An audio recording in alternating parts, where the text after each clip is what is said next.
Good evening, Dr. Kim. I'm the assistant of Institute of International Studies.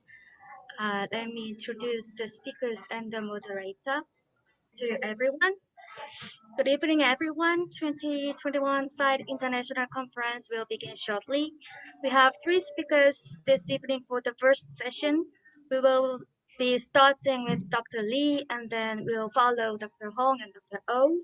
The moderator of the first session, the session Global Trend of International Development Evaluation, is Dr. Kim, Taejong Kim. Please join and proceed with the first session. Thank you. Good evening, Ms. Lee, for the kind introduction.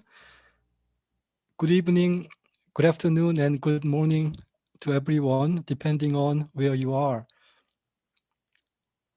I am Taejong Kim of KDI School, and I am pleased and honored to be the facilitator for the first session of the SIDE 2021 conference. Joining me in this session as presenters are three leading scholar practitioners of international development cooperation in this country. The first presenter will be Professor Sukwon Lee of Seoul National University. The second is Professor Hong-Suk Moon of Busan University of Foreign Studies. And the third presenter will be Professor Juhwan Oh of Seoul National University's College of Medicine. In my understanding, the first and three papers are closer in themes and styles, exploring the conditions for good practice for quality evaluation practices. And Professor Lee is going to present an in-depth case study of the practices in the US federal government. And I understand Professor Oh is going to share his recommendations for practical ways to improve the evaluation practices for ODA projects and programs in South Korea. In between the two presentations will be a talk by Professor Moon, and I'm personally very curious about what we are going to learn from a presentation. She is going to focus on evaluation practices for knowledge sharing and capacity building programs, especially in hard to reach areas. So without further ado, I'd like to ask Professor Lee to start with this presentation. But one small note before Professor Lee starts. In my understanding, the three speakers are going to talk for about 20 minutes each, roughly speaking. And because we have no designated discussants after the three presentations, I believe we will have ample time for lively interactions with the audience from within Korea and without. And I will be paying attention to your uploadings in the chatting window. And I will do my best to spot signs for raised hands in the interface. So let me do my best to facilitate a lively interaction between the audience and the presenters afterward. So Professor Lee, if you are ready, please get started. Okay, thank you, Professor Kim, and thank you everybody who attends this session. Okay, can I share my screen?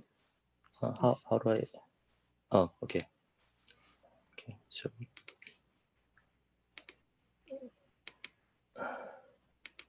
Okay, here you go. As Professor Kim just introduced it, I am gonna talk about the evaluation governance and rigorous evaluation.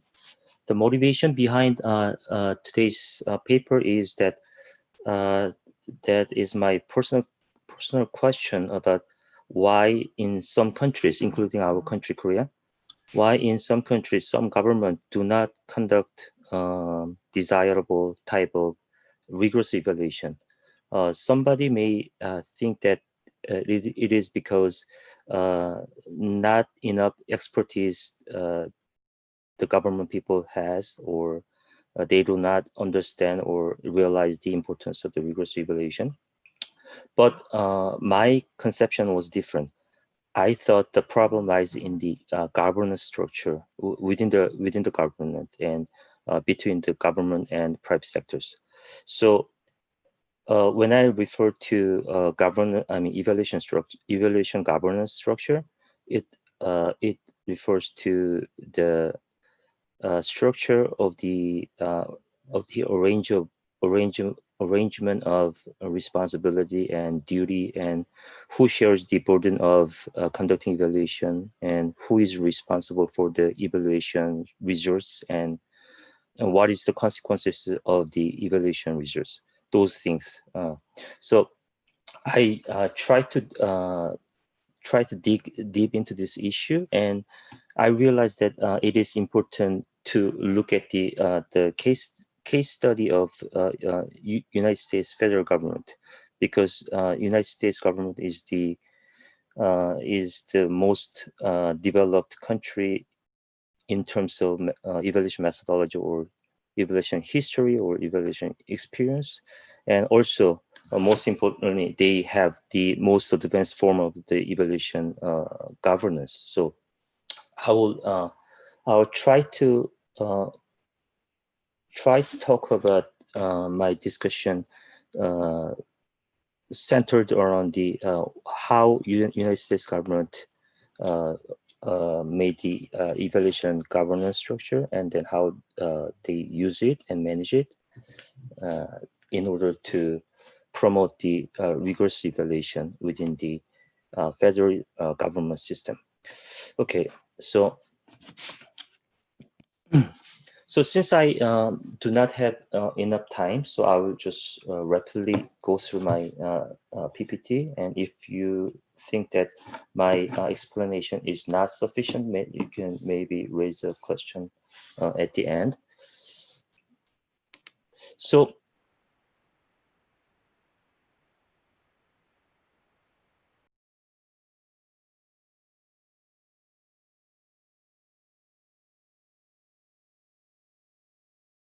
United States government's document from Office of Management and Budget. OMB is a government organization within White House, which is responsible for government budget, and performance management of federal agencies. And they in one of the documents, they defines the rigorous evaluation as the the main purpose of the rigorous evaluation is to build the evidence for program and policy decision making.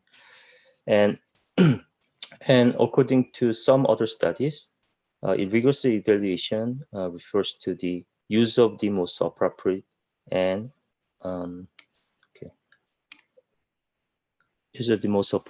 available methodology to answer a given evaluation question in a particular context to estimate net increase in the value of outcome variables. So rigorous evaluation, in summary, I can say that rigorous evaluation is a evaluation type of evaluation that uses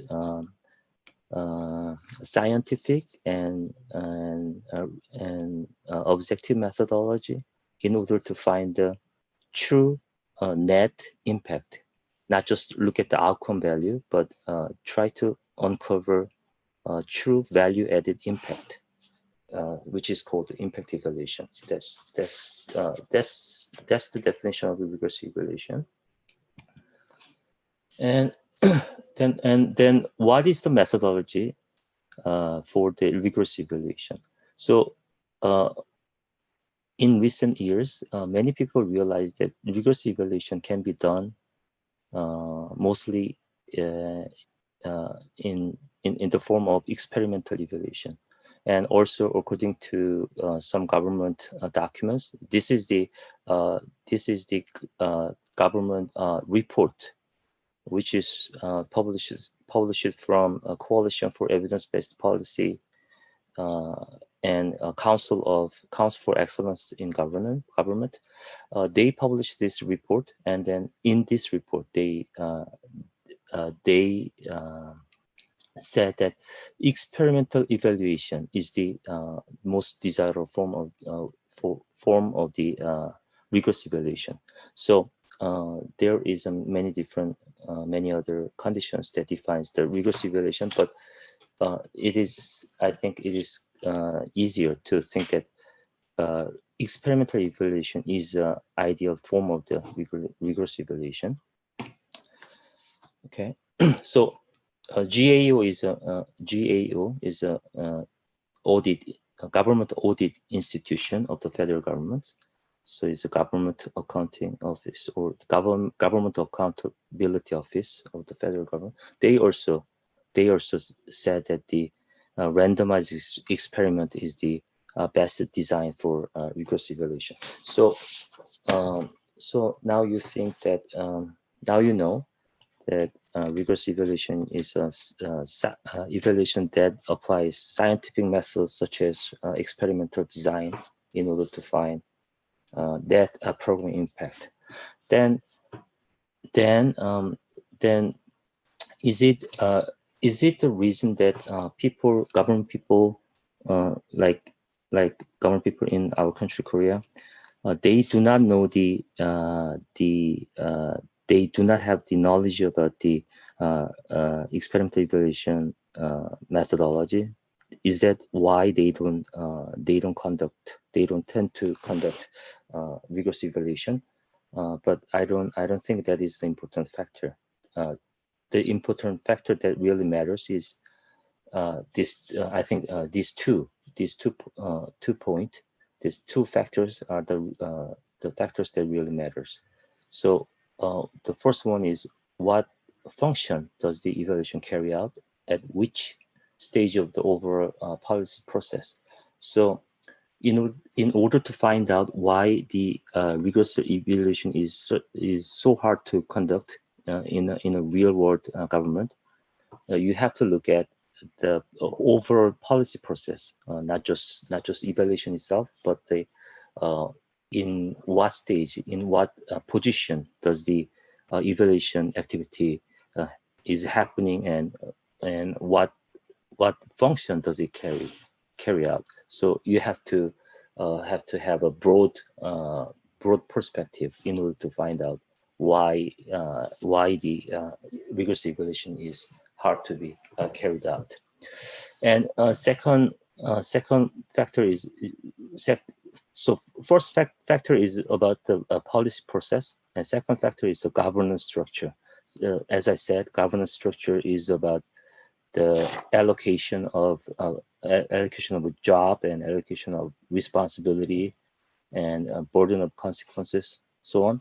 So governance structure that enables desirable evaluation. So from the governance structure within the government around the responsibility for the evaluation, governance structure gives each player within the governance system the incentive to conduct the evaluation and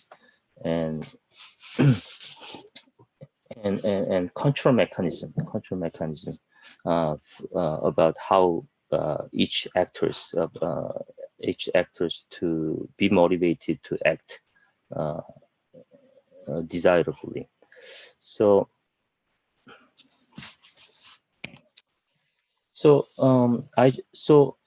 as I said, United States federal government is the most advanced form of the has the most advanced form of the evaluation governance system in the world. So I try to look at a U.S. federal government case, and in order to look at the governance structure, you must look at the main actors within the governance system. So Office of Management Budget, which I just explained, is a very important player in the evaluation governance in United States. And operating agency is just ministries or lower agencies that implement policies and then operate programs. Those are the those federal agencies are operating agencies. And as you know, United States Congress, they form and terminate and mobilize resources and all the regulations and guidelines that enables any kinds of evaluation activities. And Government Accountability Office. Those are the main actors in the government system. And major legislation. Legislation plays a very important role. They provide direct incentives, and they provide guidelines, and they provide mandatory regulations and so on. So many people may be aware of Government Performance Result Act, which is called as GPRA, Act of 1993. That's a famous legislation, and our country, Korea, benchmarked those GPRA and the PART, Program Assessment Rating Tools. They benchmarked these two legislations, and then they started their fiscal performance management system. I don't remember the exact year, but around year 2000 something. Okay, so Government Performance Result Act, Program Assessment and Rating Tools, and Government GPRA Modernization Act of year 2010, and Foundation. This is the most recent, most newest legislation by United States government. This is a Foundation for Evidence-Based Policymaking Act of year 2018. So this is called as Evidence Act. Okay, so those are the major legal foundations for evaluation governance in United States. Okay, so I try to draw a nice graphic that describes the evaluation governance system in the United States, and let me explain a little bit about this picture. So as I just mentioned, OMB is the government organization within White House. They are in charge of the whole job of government purpose management. So they give a goal or annual goal or strategic goal to each operation agencies within federal government, and their control and giving a goal and monitoring and supervising role is given by GPRA or GPRA MA is the name of the legislation that I just mentioned. And once OMB passed down strategic goal or annual goal to each operation agencies in federal government is doing things like this. So they first does the activity of evidence building. So evidence building is about what kind of policy mechanism work in real world. They try to find out what kind of policy mechanism works. So in the U.S. government, before they make a policy alternative or before they make a policy decision, they first try to find out whether it will really works or not. They try to find out objective evidence whether it will really work or not. So it's a evidence building activity is also cyclical activities process.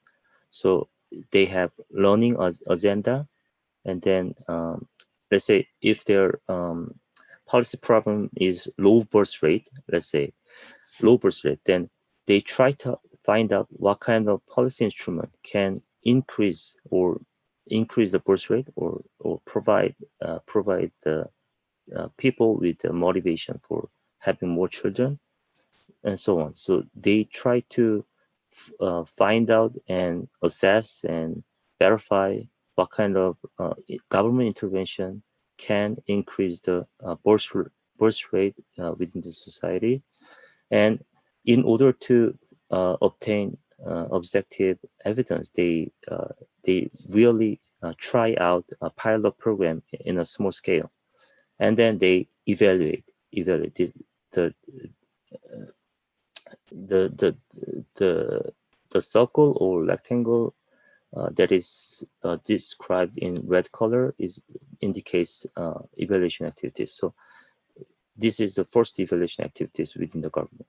So one of the evaluation activities is happening within the circle of evidence building activities, and then based on this evidence, they develop policy alternative, and then the legislature or U.S. Congress, they provide supportive activities, or they provide evaluation infrastructure from legislating important laws that enables rigorous evaluation. And then once the legislature make a policy decision, then policy is implemented by operating agencies. So it comes back here, and then policy.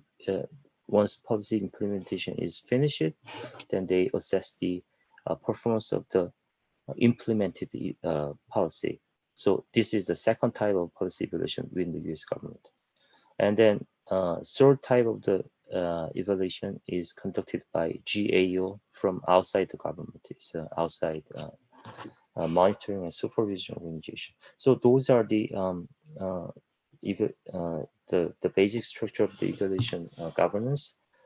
And the most important thing, I would say the most important type of evaluation is the number one.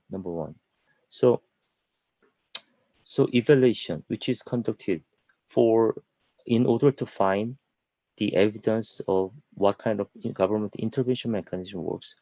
That's the most important evaluation activities, and also it is the best suitable for the real function of the evaluation. Okay. So so main lesson. So if you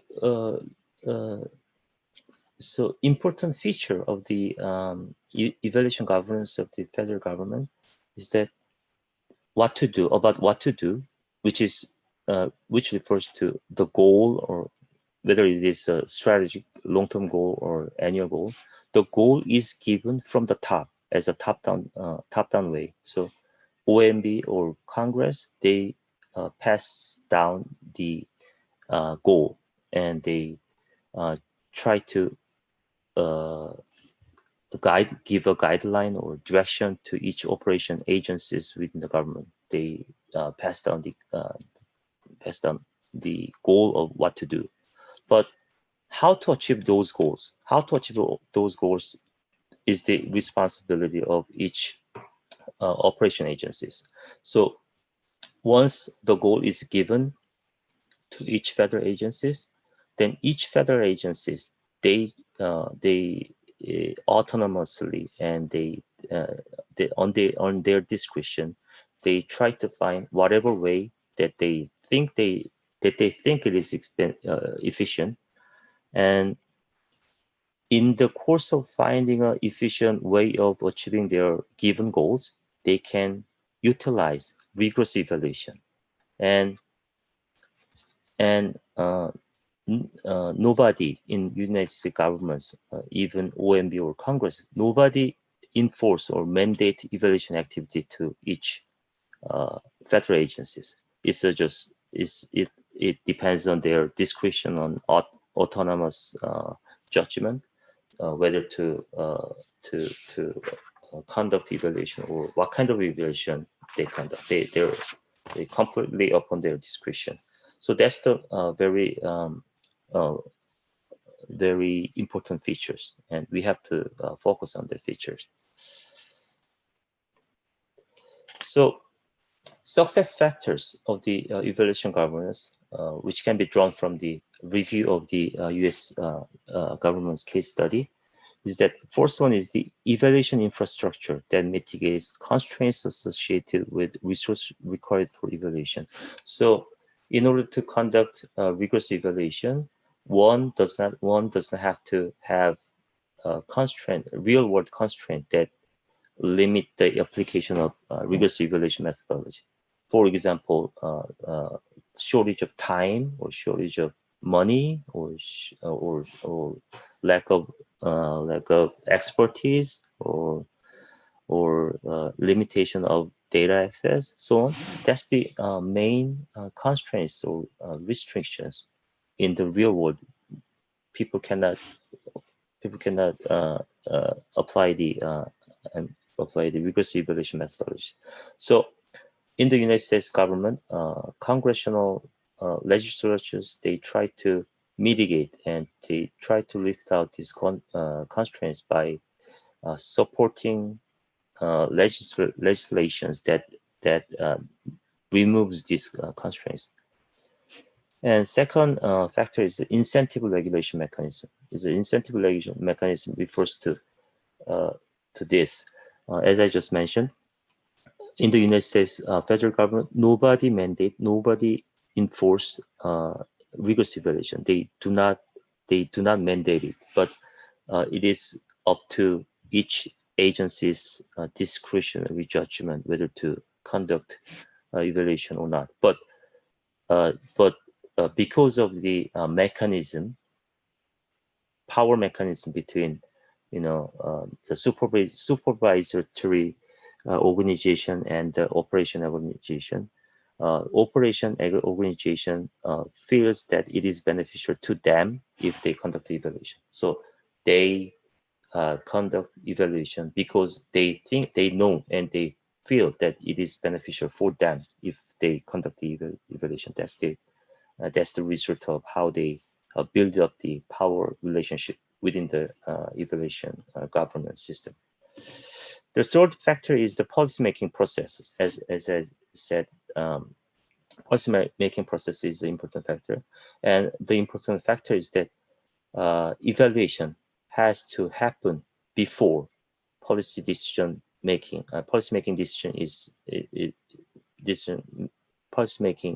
is made. Okay, so those three factors are the success factors that I think for the evaluation governance. So in the presentation materials, I discussed in detail about each factors, but since I don't have enough time, I will just skip them.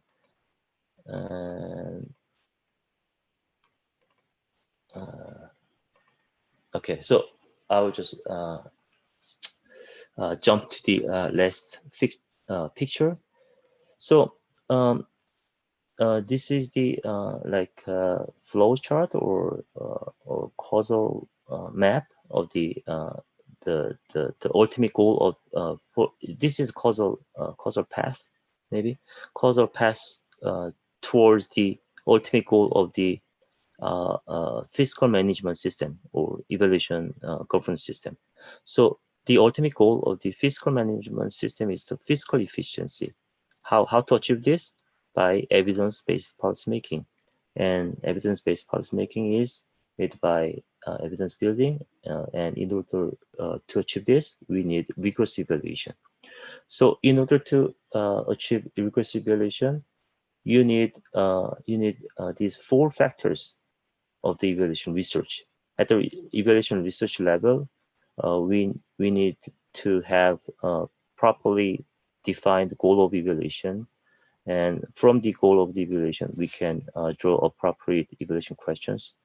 And in order to address these questions, we need to build up causal inference design, rigorous causal inference design, and then we need analysis method. But those four factors does not come out of nowhere. They have to have,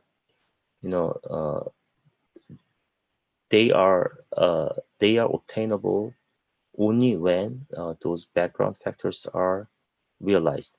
So those background factors are the data, budget, time. So those are the main factors that have that cause the constraint in the real world, and expertise. So those factors that cause the constraints for the rigorous evaluation in the real world can be removed by evaluation infrastructure, and also evaluation timing and innovation motive. So those factors has to be realized in order to achieve this. But behind all these factors, there is a evaluation governance. So as I talked, evaluation governance, the desirable form of the evaluation governance is the target or goal for each operating agents to achieve has to be passed down from the top, and then bottom agencies try to find they have freedom to find how to achieve those targets by finding out innovative policy instruments. Those are the my thought, and then I think the very important starting point is the evaluation governance, as you can see from this picture. So I will just stop my presentation here, and if you have any further questions, then I will answer at the end of the session. Thank you very much.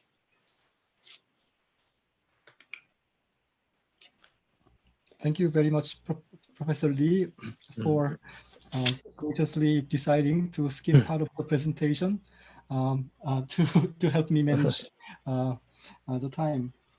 I hope we will be able to get back to some of the points you decided to skip over during the Q&A session. Somebody in the audience sent me a kind note through the chatting window that I may have mispronounced the name of the second presenter, who is Professor Moon-Suk Hong. And I, of course, remembered her name as Professor Hong Moon-Suk in the Korean style, but then I realized I may have mispronounced her name as Professor Moon, not Professor Hong. So in case I did that, my apologies. And then here we will have a chance to listen to Professor Hong's presentation. So please get started. Okay, thank you. It's no problem. You call me Moon or Professor Hong, it doesn't matter.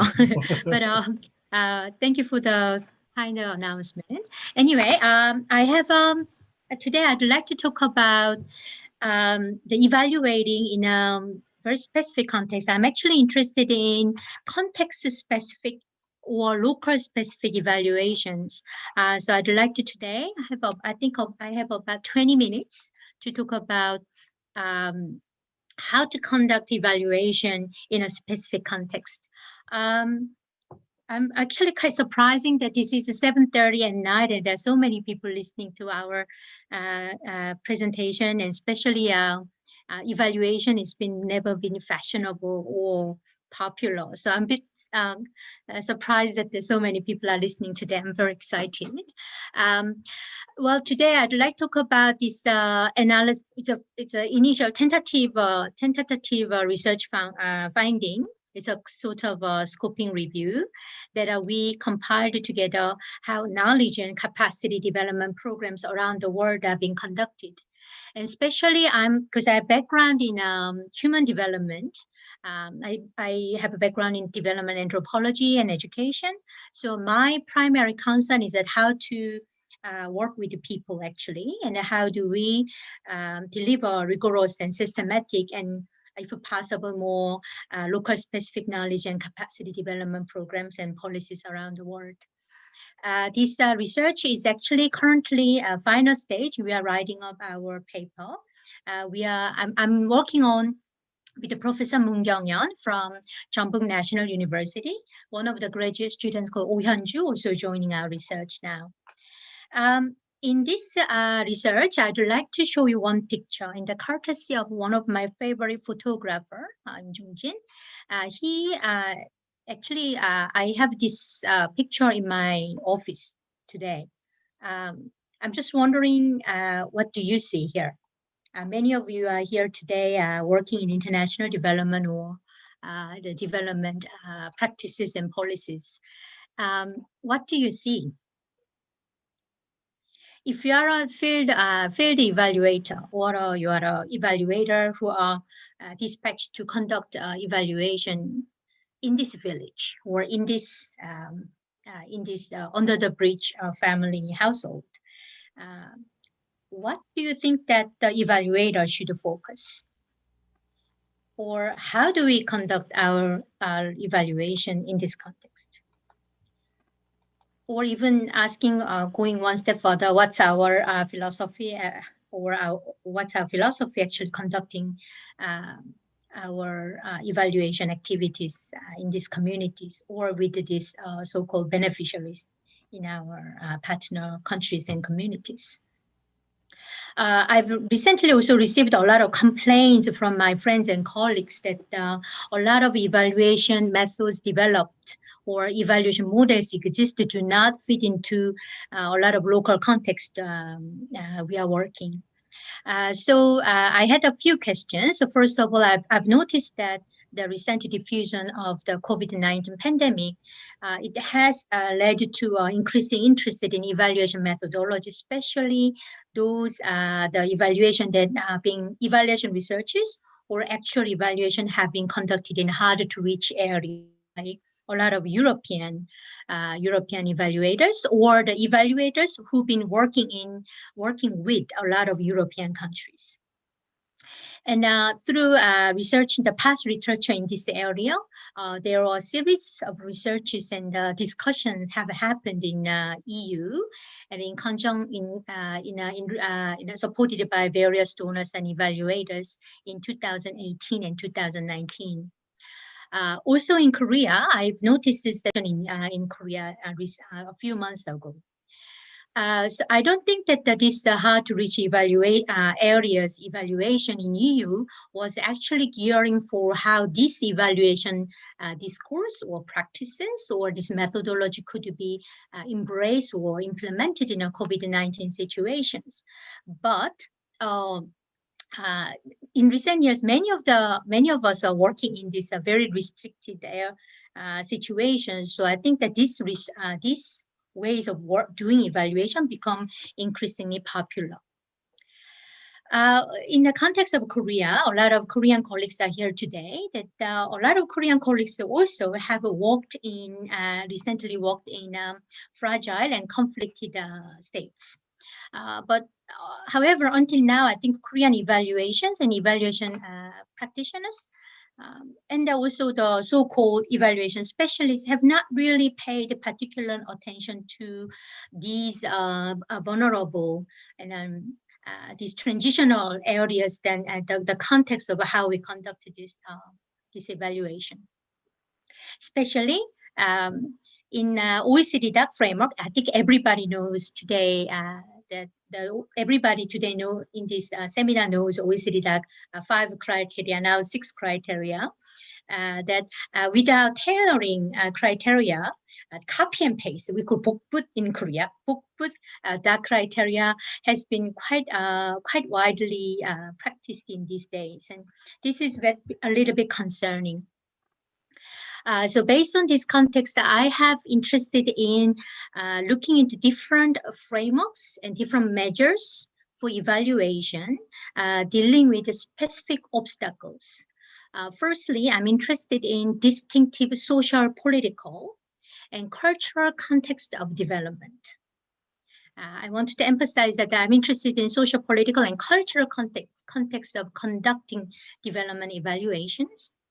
And secondly, I was interested in, because of my background, that I'm interested in knowledge and capacity development in transitional and fragile states, and especially restricted accessibility in terms of geography and politics, or restricted accessibility because of confidentiality of data or confidentiality of certain policies and programs, that evaluations do not have access to actual evidences or data to be able to conduct evaluation.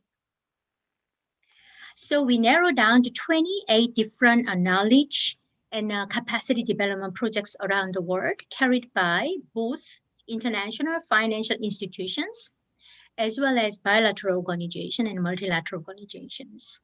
A lot of people believe that knowledge and capacity programs are only delivered by the grant organizations or grant-focused institutions, but actually, we found that the international financial institutions, including IMF, World Bank, ADB, have conducted a lot of capacity development projects in recent years. So we compiled 28 knowledge and capacity development projects around the world, and based on the criteria that the projects have to have component or project activities and clear outputs that include knowledge consultation, international training, knowledge conferences and seminars, as well as capacity building through short-term trainings, long-term trainings, as well as site visits and the trainings and internship components. Okay. So these are the 28 projects we had started looking into quite detail.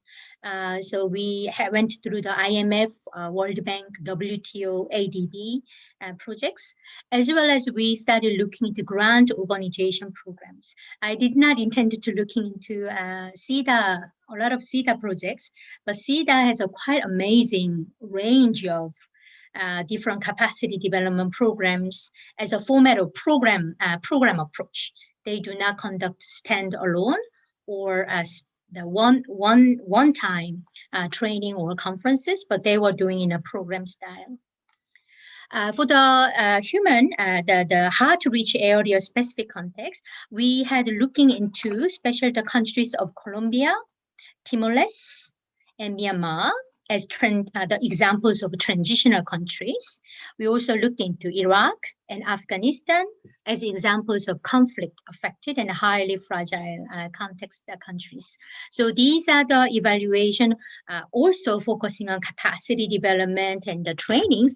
However, they were conducted in hard-to-reach areas and situations. So what we have found? First of all, we did a formal literature reviews. In a literature review, we found a lot of researches and the projects being conducted around the world in hard-to-reach areas.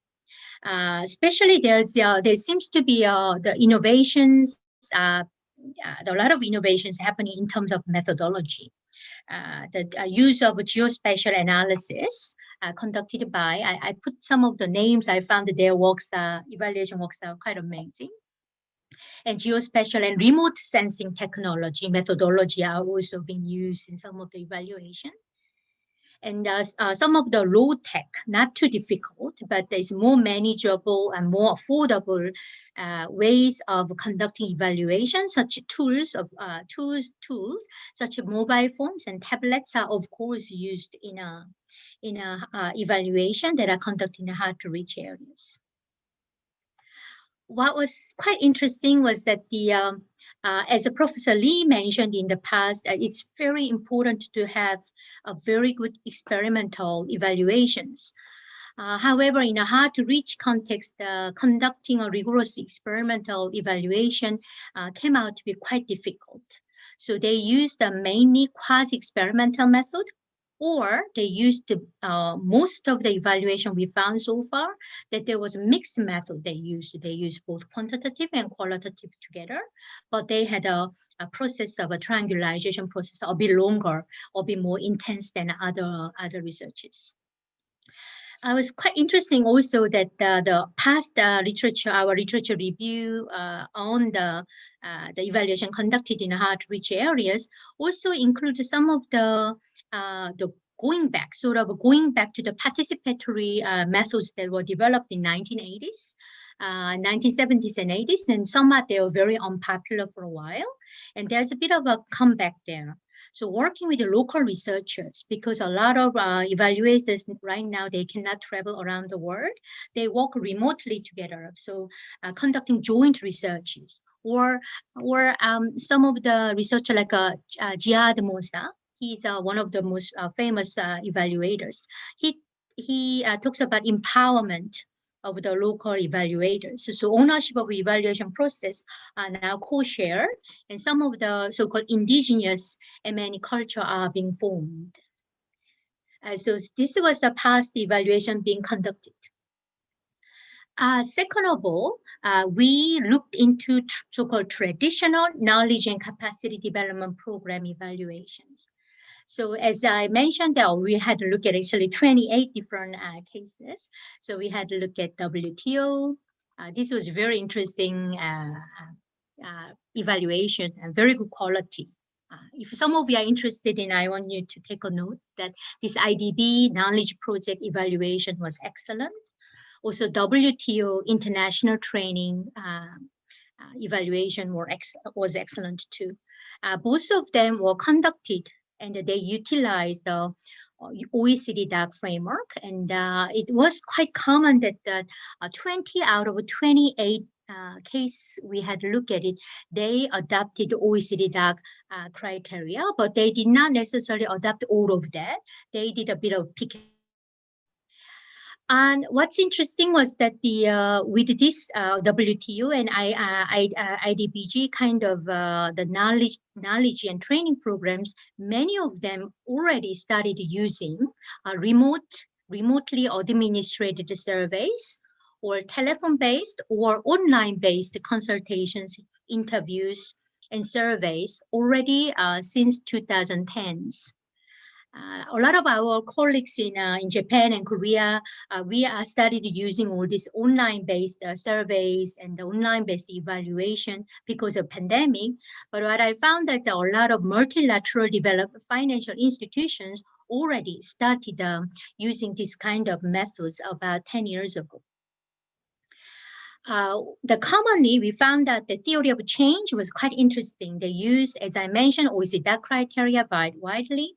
And they they were not really interested in process evaluation.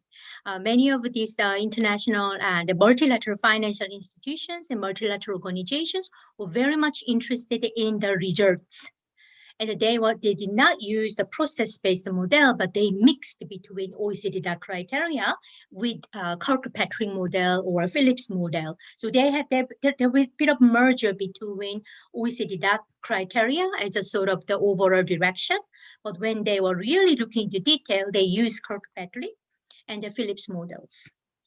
It was quite interesting. All these researches were having a lot of emphasis on the so-called change agent. They were emphasizing the importance of mid-ranking officers or the participating researchers or facilitator who actually involved in after training, they become the core person to transfer knowledge after the training and then the capacity program happened. Many of the evaluations, they were paying attention to transfer aspect, post aspect. So after the program, what happened afterward. And some of the evaluations started question about normative questions. Now I'd like to move on to what are the findings we have from hard to reach areas and hard to reach situations.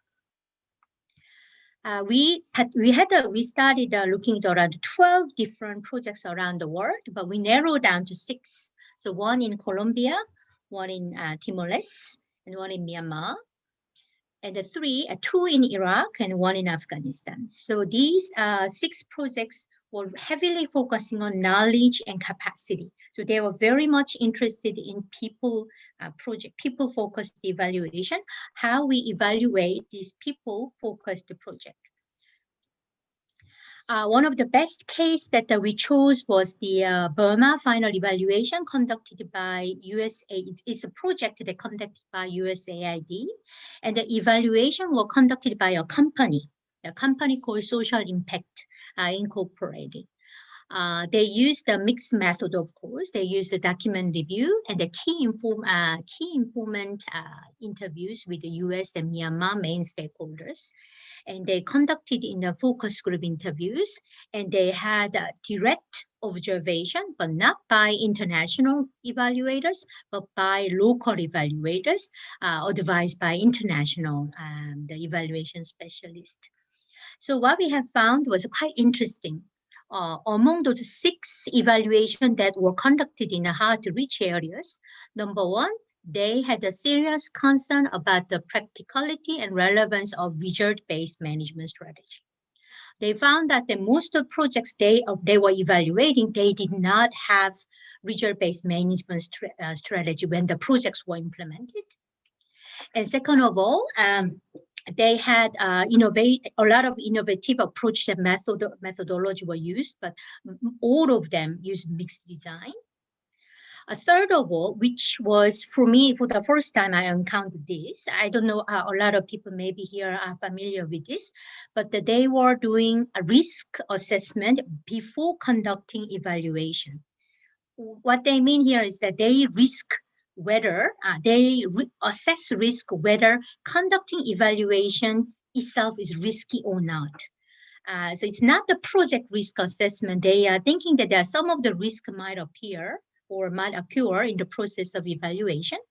And finally, all of the evaluation actually concerned and worried about the fact that their evaluation was partially or mostly remotely administrated, remotely conducted. So they had a problem with their credibility of their evaluation results. So the triangulation process was quite serious and in-depth. Okay, now, I think I do not have much time, so I will not go into detail here, but as I mentioned that there's a practicality and relevance of RBM question.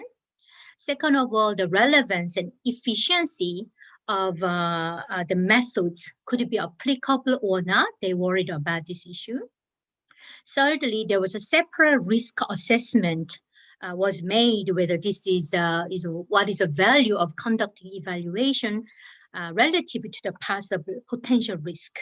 Especially there were some of the risks were quite high for Iraq and Afghanistan-based evaluation for the international staff. So international evaluators did not participate in any of the local-based evaluations. And also there's a risk about the credibility and confidentiality of data. Countries such as Myanmar, where I work quite a lot, that they did not want to release some of the data, this data was considered as confidential.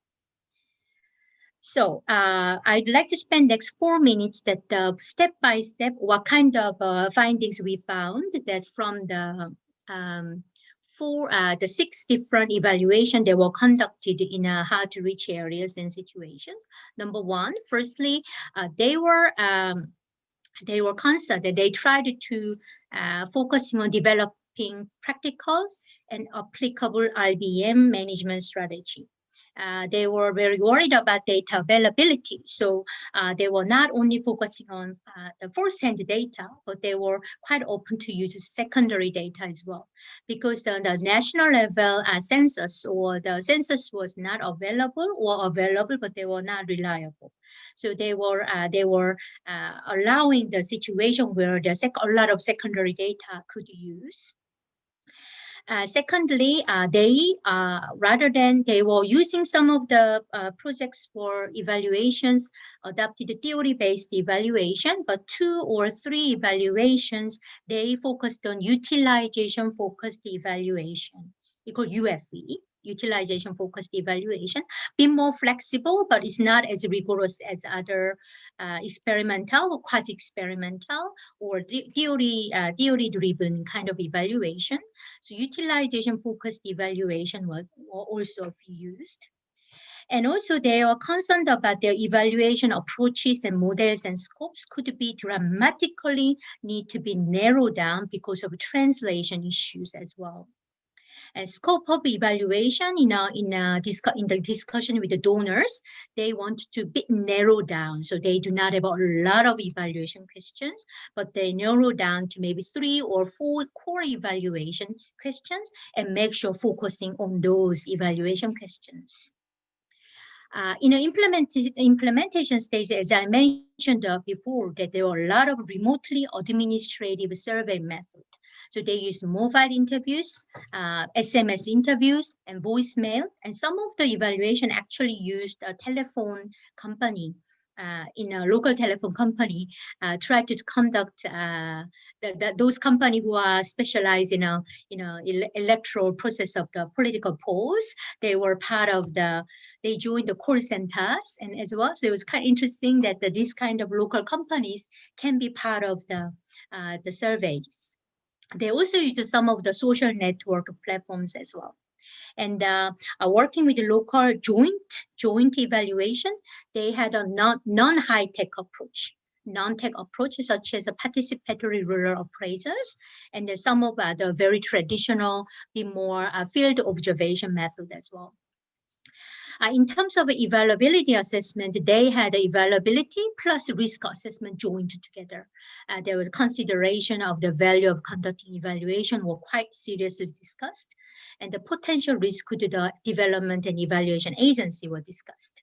And credibility and confidentiality of collected data were also questioned continuously, and they tried to find a way of improving those. Finally, some food for thoughts for a lot of evaluators today.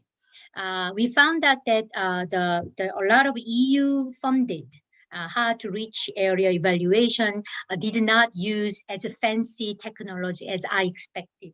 I was expecting something a bit more fancy technologies, but they were using, of course, a lot of geospatial data or satellite images. But those use of the satellite imaging of geospatial data, all these things were used in a very early stage of evaluation to narrow down evaluation scope, to find out what are the core evaluation questions.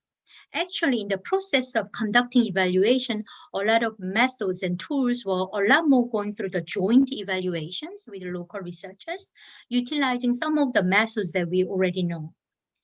However, I'd like to conclude that these kind of evaluations probably can be tailored and would be tailored, designed, and then tailoredly implemented in a development field. But at the same time, there was huge problem with the existing data. So after the evaluation is conducted, there will be serious question can be asked about credibility, because a lot of human behaviors or human knowledge or the training effects and the knowledge program effects are very often unmeasurable. So it is important to make sure that what are the feasible ways of conducting this kind of evaluation, but striking balances with we need to have a credible methods and the ways of doing it. By concluding my presentation today, I'd like to make a linkage with the first presentation with Professor Lee, that this kind of evaluation methods and models and questions and technologies are somewhat new. And I believe that our colleagues in Korea, evaluation colleagues in Korea and East Asia, we're not really talking about this. So in order to create this kind of evaluation-friendly atmosphere, I think that we should collaborate together, and the policymakers and the program designers become more sensitive to these pressing issues and quite big challenges for evaluators and evaluation practitioners.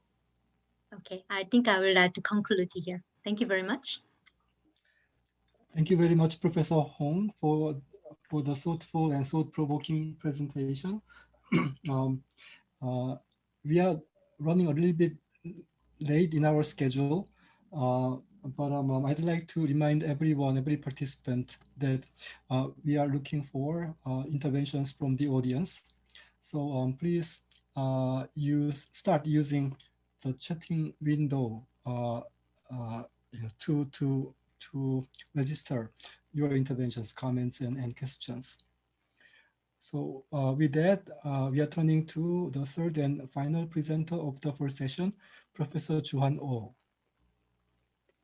Yeah, thank you so much for a nice introduction, and also audience, thank you for the participant from the real-time YouTube, about 22 people here, and also about 70 Zoom watchers. So that let me link my presentation, and then let me put my presentation between the Professor Lee's most favorable evaluation governance situation, such as US, and also YouTube, about 22 people here. Oh, echoing is coming. And also the worst or the difficult situation in terms of evaluation governance in the hard to reach areas, such as fragile countries, and presented by the Professor Hong. So in between that extreme situation, maybe more on average situation might be here.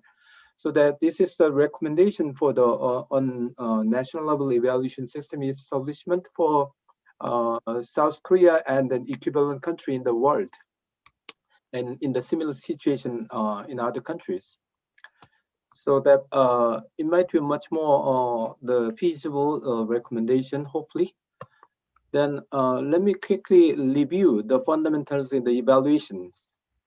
So evaluation has two phases as presented in the previous presentations. One of the purpose of the evaluation is accountability, to show the expected result, the changes comes or not.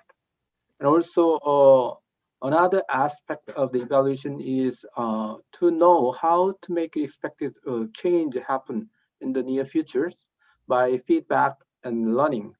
So that to make these two different aspects of evaluation work very well, we need to follow the purpose. Sometimes it is contradictory to each other, while many common aspect is there. So that if we compare these two evaluation purposes briefly, the characteristics is much more summative in accountability purpose, while learning purpose is much more formative. And also before the implementation and in the beginning or in the middle of interventions, formative, this learning purpose evaluation is there. But accountability purpose evaluation is mostly after the interventions. Most importantly, they have little bit different interest in terms of audience. True user of the accountability purpose of evaluation is much more likely funders rather than implementators, while learning purpose or feedback purpose evaluation is much more owned, or the real user of this evaluation result is much more likely implementator rather than funder. So once we understand this evaluation incentive very well, as Professor Sukwon Lee mentioned in his presentation, we don't need to make a forceful or mandatory or any strong regulation. Once we understand this learning purpose evaluation is well incentivized by the implementator itself to make their program as much more favorable result in the future, so that they want to try to make a better, best evaluation to make their future evaluation results in the accountability setting evaluation in the future by independent evaluators or any funder perspective evaluators. And also, once we follow the funder's perspective to see the accountability oriented evaluation, then it needs a little bit about the independence or scientific rigor to make really objective findings, which is highly sensitive in terms of political natures. The implementator might be not comfortable to see the true result in some sense when there are some of the blaming cultures for the bad result, so that made some incentivizing some sort of gaming or any misuse of maluse of abuse of the evaluation. So understanding this evaluation incentive in two aspects might be one of the fundamentals. If we compare the conventional research versus evaluation as an implementation research, it might be interesting before going to the main the content today. So as conventional researchers, most of evaluators are mostly any other specific discipline-based conventional researchers before going to be evaluators. So in the discipline-based conventional research, the intervention is not necessarily coming there, while evaluation research always has intervention already. So that intervention made evaluation research as experimental research, while conventional research may have experimental research, but also simply cross-sectional observational research without any intervention or without predetermined interventions. So that is one of the differences between these two. And the other one is focusing on the causality, which is nested and in the program interventions. Intervention itself becoming a cause to expect the result. So that causality perspective is very high in evaluation research, while conventional research does not necessarily have high level of causality always in all researches. Sometimes causality is high concern, but sometimes inevitably association only, not truly causal inferences interested in some sense. Then research question is much more likely free for the researcher to choose in the conventional research, while the evaluation research is much more given to the evaluator from the narrow ranges of the based on topic and interventions. And also research period is much more fixed in the evaluation research, while conventional research has a little more open period of research. So there are many overlapping, but these four aspects might be clearly distinguished aspect between evaluation research and the conventional researches. So in evaluation designs, in terms of rigorosity, we may see the experimental design or quasi-experimental design is the fundamental and the highest level of rigorosity, and also the middle level of rigorosity may be the pre-post design, which is naturally causal inference oriented design. However, if we can compare the pre and post between around the intervention, we can see the difference between pre-intervention and then post-interventions. Then low level of rigorosity may be the relatively common. There's the post-only design, no focusing on the differences. So that in this post-only design is common in the past, but now it is decreasing, thankfully. Post-only design has a lot of limitation to see the real changes, but when evaluators are invited to the evaluation R&Rs, then there is no baseline study before the intervention, so that there is no data about the before intervention. Only after the intervention they need to assess. So that in that sense, post-only design is inevitable. This reduces the quality of evaluation. But thankfully, all over the world, this level 1, low level of rigorously based design is coming down and then reduced, while level 2 and level 3 designing is increasing in evaluation world. So rigorous design, the level 3 design can make two differences at the same time, difference between pre-intervention and post-intervention in intervention areas. while we see the same time-dependent differences between pre and post-intervention period in the area without intervention. So comparing these two differences then we can see the real changes by one reference area's difference as a counterfactual, while we are approaching the real changes as a factual in the as a causality concerns. So Professor Lee already mentioned about the frequently acknowledged constraint in evaluation, mostly data, time, and budget. That is that can be improved by the evaluation infrastructure concern. And then if society is trying to improve and increase the level of infrastructure in the evaluation, these data, time, budget related constraints might be better over time. One of the typical examples of the post-only design's inevitable utilization in the past is based on the data constraint.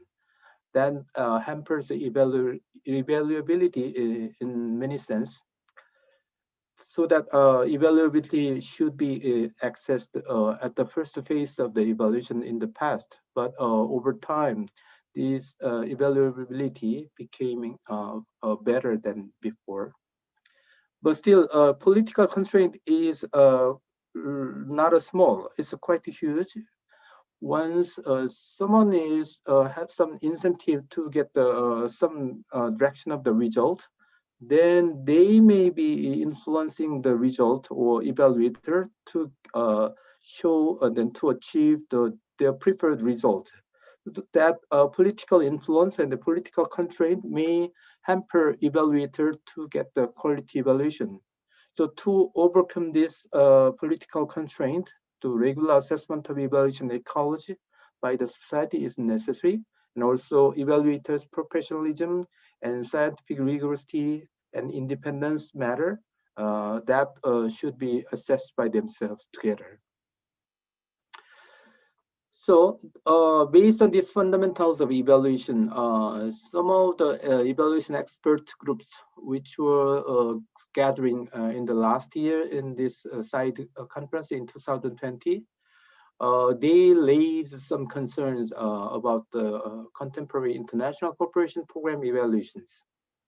So one of the evaluation concern is abuse, misuse, underuse, or overuse of the evaluation. Sometimes unnecessary evaluation is there, sometimes necessary evaluation is not there, and sometimes evaluation result is hampered in terms of quality, so that it is misused or malused, sometimes abused. Then insufficient utilization of diverse quality evaluation method is in the pool, especially it is provided by some website and then international professional societies, but it is not necessarily utilized very widely by the evaluation practitioners. And also evaluation result, once it comes out, but no accountable action based on that result, no accountable use of that result is the following. So just the evaluation become the purpose, not the useful tool or the instrumental to improve the international cooperation work. Sometimes the evaluation purpose is not clear. It should be distinguished between learning purpose or the accountability purpose. However, if that evaluation purpose is not clear enough, then incentivizing of the regulation is malaligned. So that made first incentivize unnecessary mandatory or regulation can be possible. Also, no clear theory of change is there in advance before intervention, so that inevitably during the evaluation time, there is no theory of change there, so that what is the goal of the intervention is not clearly mentioned, not clearly shared. In that case, evaluation can be inevitably hampered. Evaluation infrastructure in terms of monetary and the budget and also time and then political constraint management and then data preparation in advance, especially for the baseline study before intervention. all that evaluation infrastructure insufficiency hamper quality of the evaluations. And also some of the evaluation practitioners may not use a wide comprehensive scope of impact in terms of result definition, so that very small small area of focus amongst comprehensive theory of change-based result, so that very narrow angle-based coverage can be possible, and that can be matter not to represent the real intervention result very well. So based on these fundamentals, and then to overcome these concerns, let me list the recommendations to make evaluation work properly. So in terms of general recommendation, maybe national government level actors can try to make a revision for governmental regulation to let evaluation normalize based on the fundamental of the evaluation by proper alignment towards purpose of the evaluation, which has two aspects: one learning, one the other is the accountability, which is little bit contradictory to each other, but same nature might be to know the changes. For improving international cooperation effectiveness, this governmental regulation to make evaluation really contributing to improved international cooperation work result, that is necessary in general. So this can be one of the biggest, most important general recommendation. That can be done by coming three specific recommendations implemented. Firstly, improving infrastructure for evaluation, then made evaluation workers, evaluation practitioners work much better than before to utilize budget appropriate amount, and also proper time, and then data, especially data of the pre-intervention available in advance. Once baseline data is always there, and as one of the infrastructure of the evaluation, that will guarantee the quality evaluation much better. Then second one is evaluation method can be designed in advance before the intervention start, when the intervention designing is there. So the only designated evaluator is necessary for doing this. So the evaluation nested intervention can be possible by parallel starting of the intervention designing, while evaluation designing and the intervention designing goes together with a parallel way. So that in that sense, the quality evaluation can be done. That can be very helpful in terms of learning purpose during the intervention by providing the quality feedback, and also after finishing the intervention, quality result accountability based approaching evaluation can be done using this scientifically rigorous design based approaching is possible already in advance. Thirdly, the regular assessing of the level of proper use of independence and the scientific rigorosity in evaluation arena can be assessed to prevent any bias to impact evaluation. This can be done by the government level, so that once the one government can do this specific recommendation in these three sets, then that can improve the general evaluation quality successfully. That will be also translated into the AD effectiveness improving. Let me utilize a list of minutes to gently recommend a little further with a tiny but not small recommendations. Firstly, let the theory of change work well. The theory of change, which will be prepared for the plenary session for today from the 9 p.m. by Dr. Isabel Vogel, that this theory of change should be the fundamental basis of intervention that should be prepared very well. However, sometimes the theory of change is not prepared, and also although the theory of change is there, and then beneficiaries doesn't know the theory of change or expected result, partly because the program is not designed by the beneficiary as the owner of the program in that local context. Also, local knowledge owner of that context. As Professor Hong mentioned, especially in the hard to reach areas, they are the owner of their life, so that they should be most important stakeholders in terms of intervention designing, also evaluation designing together, so that theory of change should be accepted by those beneficiaries in advance. So that please let theory of change work well. Then second one is accept. Please try to accept failed result or null result without any blaming. So that once the implementation was there, sometimes that can be failed to achieve the expected result, especially in some sense of the truly innovative program. Once we design the really innovative program, we don't know that can be successful or not successful. This can be easily coming when we use the international cooperation as a pilot program, considering the nationwide scale up for those countries in the next stage with a national program. That to become a national program, we need to know the real result. If it is really successful, we can invest much more grant or much more tax money from those countries.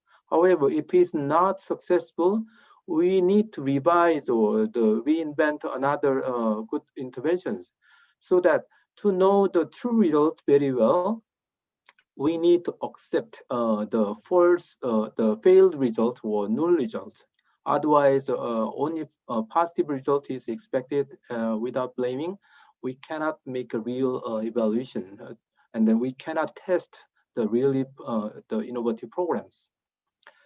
And also sometimes even the uncontrollable or unexpected factors such as natural disaster or unknown region may hamper the quite evidence-based, quite well-known program, which it does not really need a lot of rigorous design, but that can be not easily failed, but sometimes it can be done. It can be failed in some unexpected way, so that unless there are huge scandal, we may need to accept any good or bad result without blaming, so that will reduce the biased result comings or any gaming to get the best result always. So that to make a frank result all the time, we need to accept all failed results together.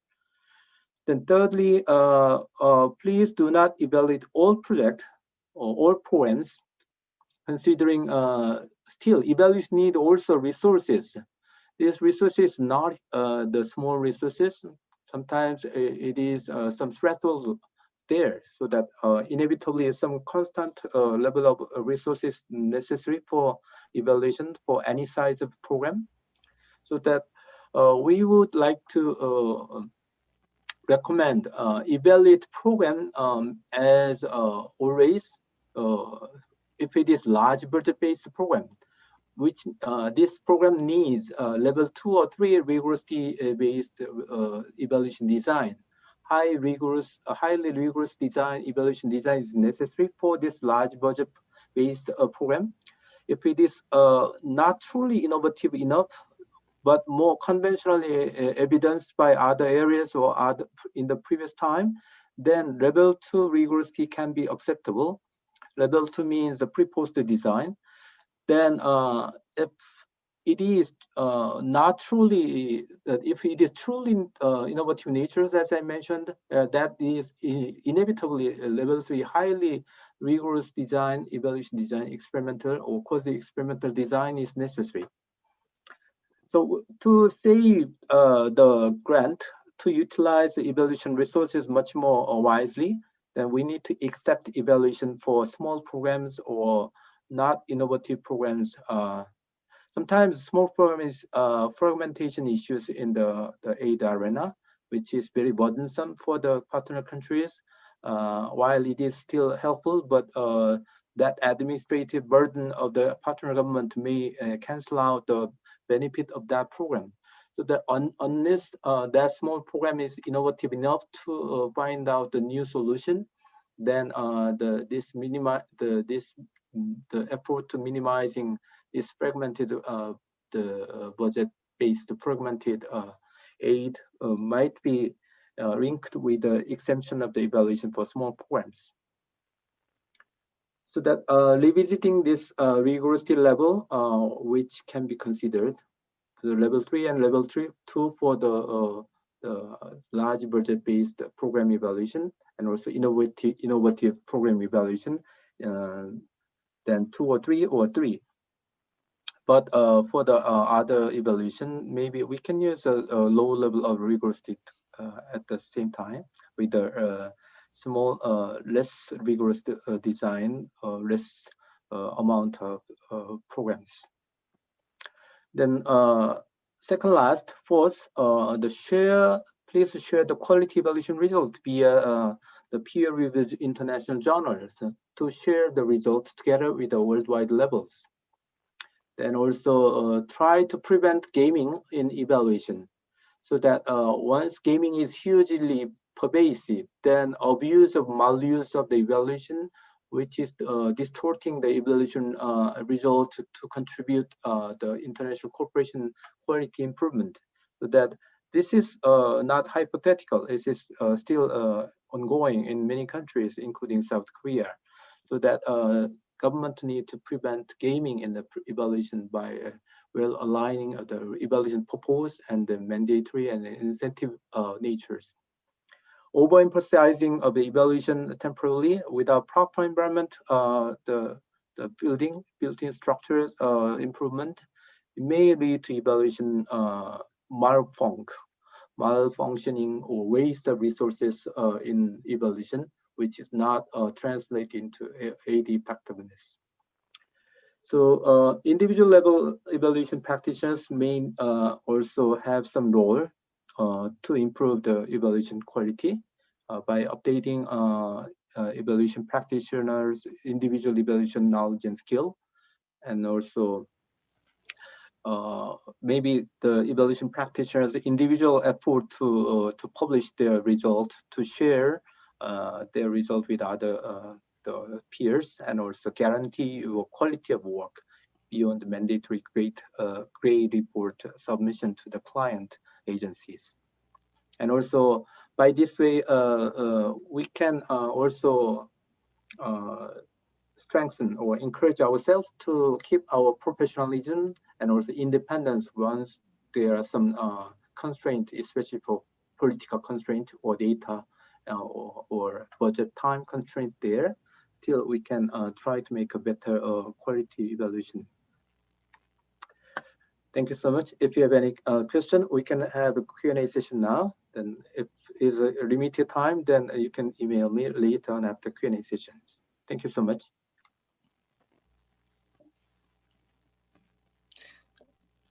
Thank you very much, Professor Oh. I think one of the shared premises for all presentations in this session has been that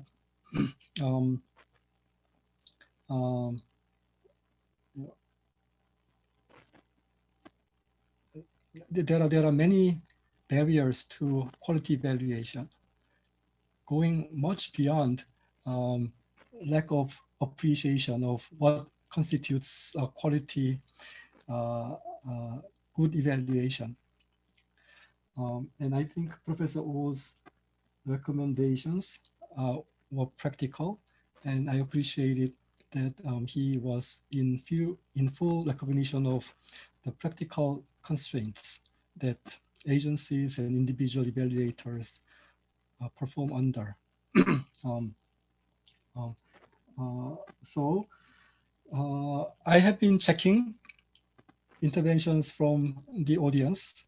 I think Asians are famous for their tendency to be reticent, and South Koreans are not an exception.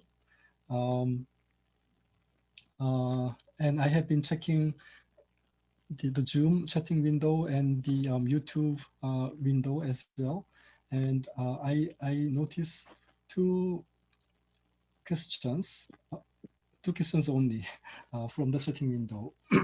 And let me relay the two interventions to the presenters, and then supplement them with my own questions.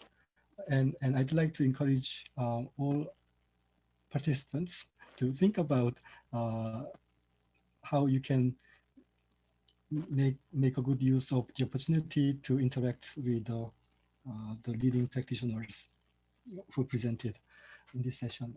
So one of the questions is about the practice in the US. And this question is directed to Professor Lee. In the US, it seems that the regulating body, the regulator, does not set performance objectives by itself. Rather, it sets them in consultation with the agency that is the target of the evaluation. And the specific question from that observation is whether that practice is a factor in the US agency's tendency to encourage, emphasize participatory evaluation, emphasizing the role of the so-called beneficiaries in the process of evaluation. And there is a second question. Let me read it verbatim because it's a relatively short question. Can a good intuitive theory-based evaluation technique, but not empirical, be included in level 3? So this question is directed to Professor Oh. So we remember Professor Oh's terminology. He was distinguishing between 3 levels of rigorosity in his word in evaluation approaches. So can we aim at level 3 rigorosity with the alternative theory-based evaluation technique? So I think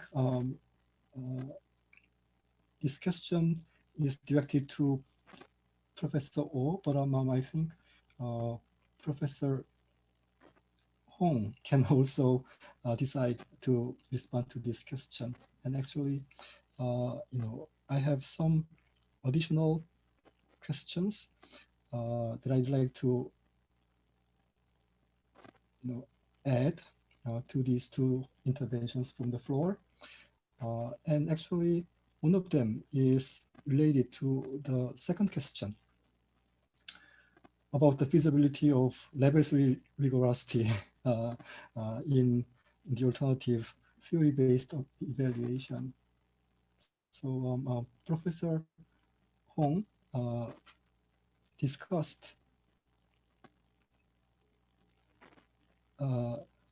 some leading examples among her sample of 28 or so case studies that looked at evaluations of knowledge sharing, capacity building programs.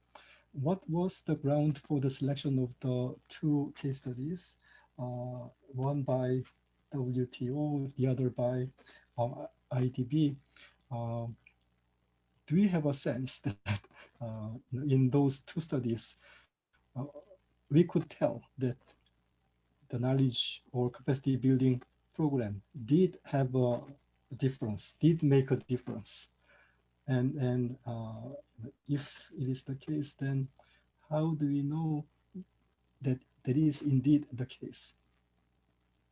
So there is a challenge from me to Professor Hong. And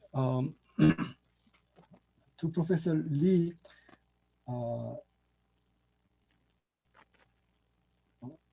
I wanted to ask him to maybe cover some of the topics he didn't have time in his main presentation, but he may do that, in a later round if there is no further intervention or question. But here is my specific request to Professor Lee.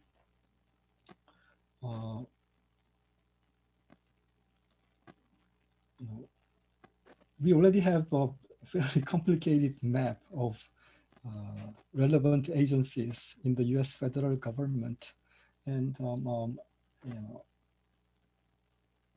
there is an area reserved for the U.S. Congress too, and in that area I saw the name of the CBO, but not CRS, Congressional Research Service, is that because CRS is not engaged in evaluation? Not even counting CRS, we already have OMB, GAO, and many agencies in the administration, and then we have the Congress that is a critical institutional member. And I have this question. In comparing that map, institutional map in the US federal government to what we have in the South Korean government governance of international development evaluation, what are the key differences that you see? For example, right? I'm not sure whether the National Assembly, the equivalent to the U.S. Congress in the South Korean government, is playing any significant role in the evaluation governance. So please make a comment based on the comparison of what you have in the U.S. federal government versus the counterpart in South Korea, especially in the area of international development cooperation. And to Professor Oh, I'd like to ask you to elaborate perhaps on the general recommendation that you had, right? So you are using some expression like changing the regulation or restructuring the regulation in the evaluation governance. Maybe you can kindly elaborate on what you meant by that phrase. So with that, I'd like to ask first maybe Professor Lee, and then Professor Hong, and then Professor Oh to respond to these questions. And in the meantime, I'll be looking hard for further interventions from the audience.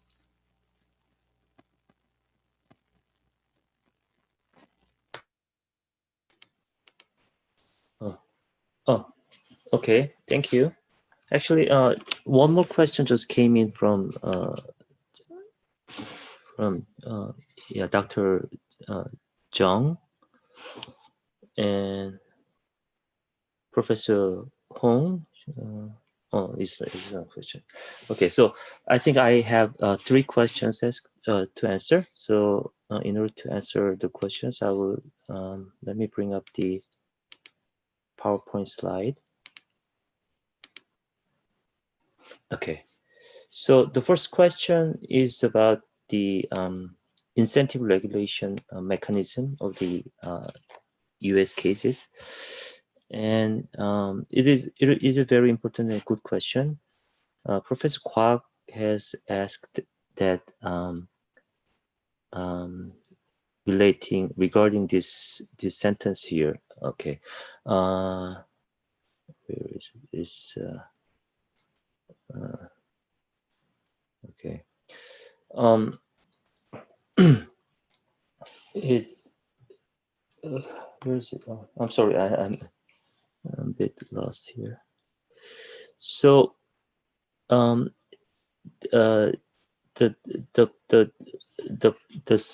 point of the question that Professor Kwok raised is that is regarding this third bullet. The objectives and performance objectives are not given unilaterally by the regulatory body, but are established by the target with the help of the regulatory body. And is that has something to do with the participatory evaluation of the USAID agencies or and so on. So yeah, it was a very interesting, good question, but my answer is not exactly it is related with the participatory evaluation. So let me explain why is that so. So okay, so let me draw a little drawing to answer this question. So if one wants to build up incentive regulation mechanism, we need three factors. The first factor is the mutual agreement of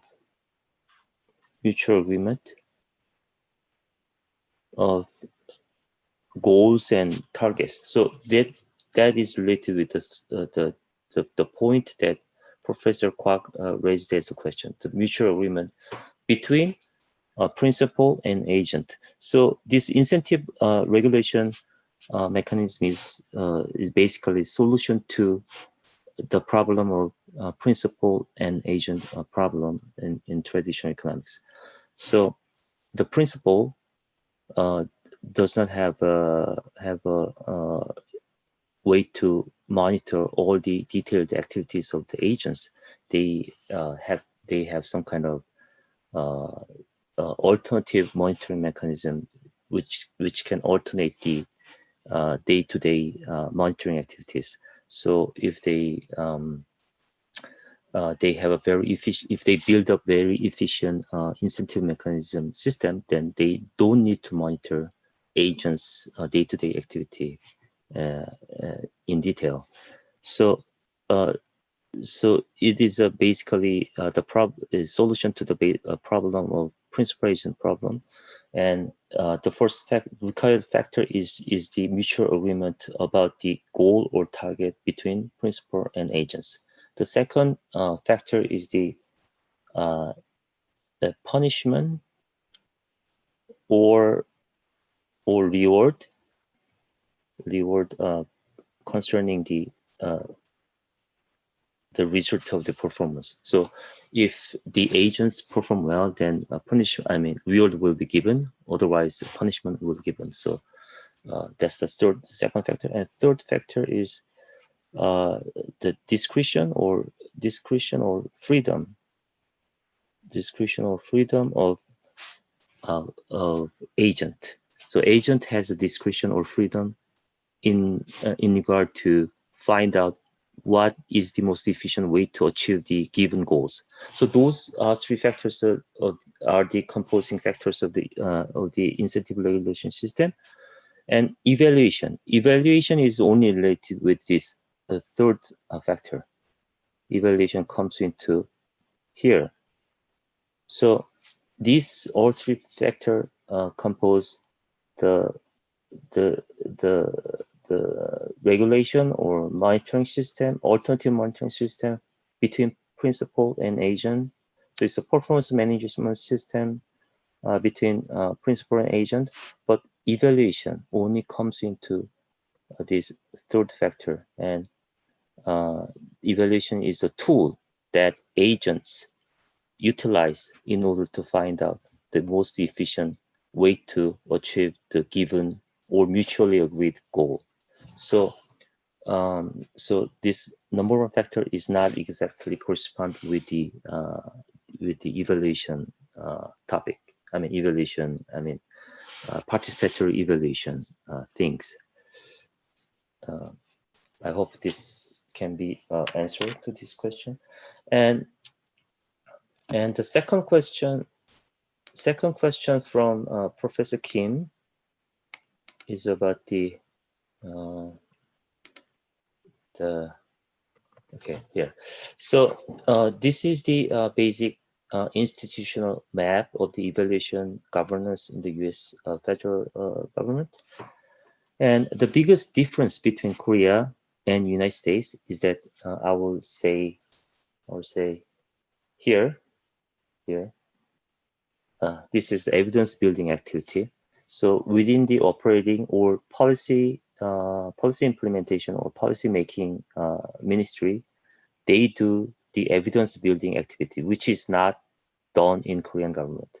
So they do this before policy is made in the Congress or policy alternative is developed. They do this important activity. And the second important difference is that this evaluation is done voluntarily by the policy implementing agency itself. So that's the most important difference. So this evidence building activity is happening, and within the evidence building process, evaluation is used and conducted voluntarily by operating agency. That's the biggest difference.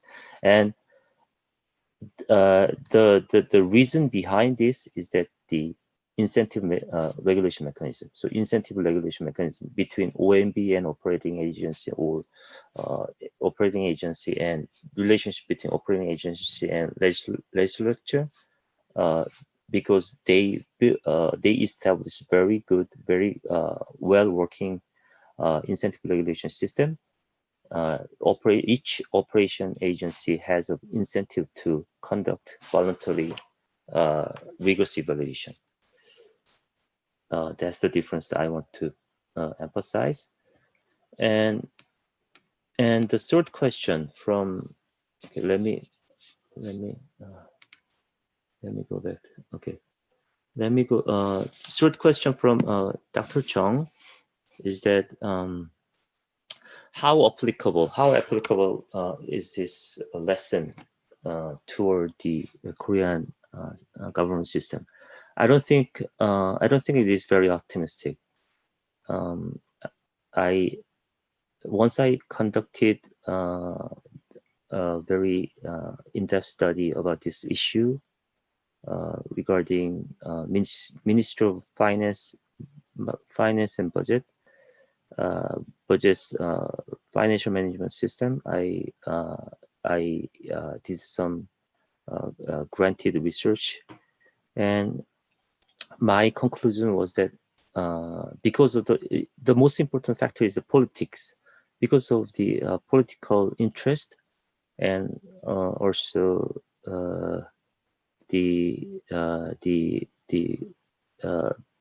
power conflict between different ministries.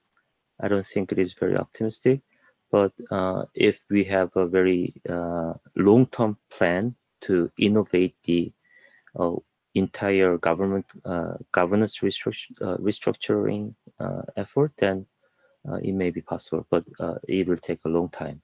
That was my conclusion. Okay, so that I think that's a sufficient answer to all the questions. Okay, thank you. Okay. I think I have two questions or issues were raised by Professor Kim and a few colleagues. And first of all, for the knowledge program, knowledge capacity programs around the world, I did definitely find different scope of evaluation. I also looked into the KSP and KSP, also CIAT as well. The KOICA CIAT, also the KSP or from the Ministry of the Finance, that the international organization, especially international financial institutions program evaluations, they had a bit more narrower scopes. And definitely they are interested in these days more post-program phase changes. So I think that they've done a lot of already process evaluations. So they want to find out what happens after program. And in that sense, that there are a lot of evaluation that I found in my research, they show that they're interested in transfer of knowledge or transfer of training and transfer of education in regards to what happens after program. Once again, that was there any behavior change? Was there any cognitive change? Was there any knowledge change? Yeah. But more importantly, was there any changes in terms of institutions? So if there are a group of individuals who were trained by certain programs, they wanted to chase down that whether there were institutional change happen.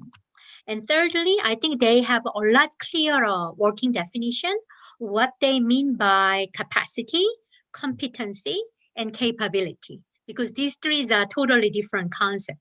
I think in a lot of recent projects in Korea, they do confuse between what are the difference between capacity, competency, and capability. So I found that a lot of multilateral organization, they assess capacity or competency. And lastly, I think that there is a new area, especially in a conflict or the more conflict sensitive areas. They are asking whether this knowledge or training focused projects are actually thinking about diversity or inequality.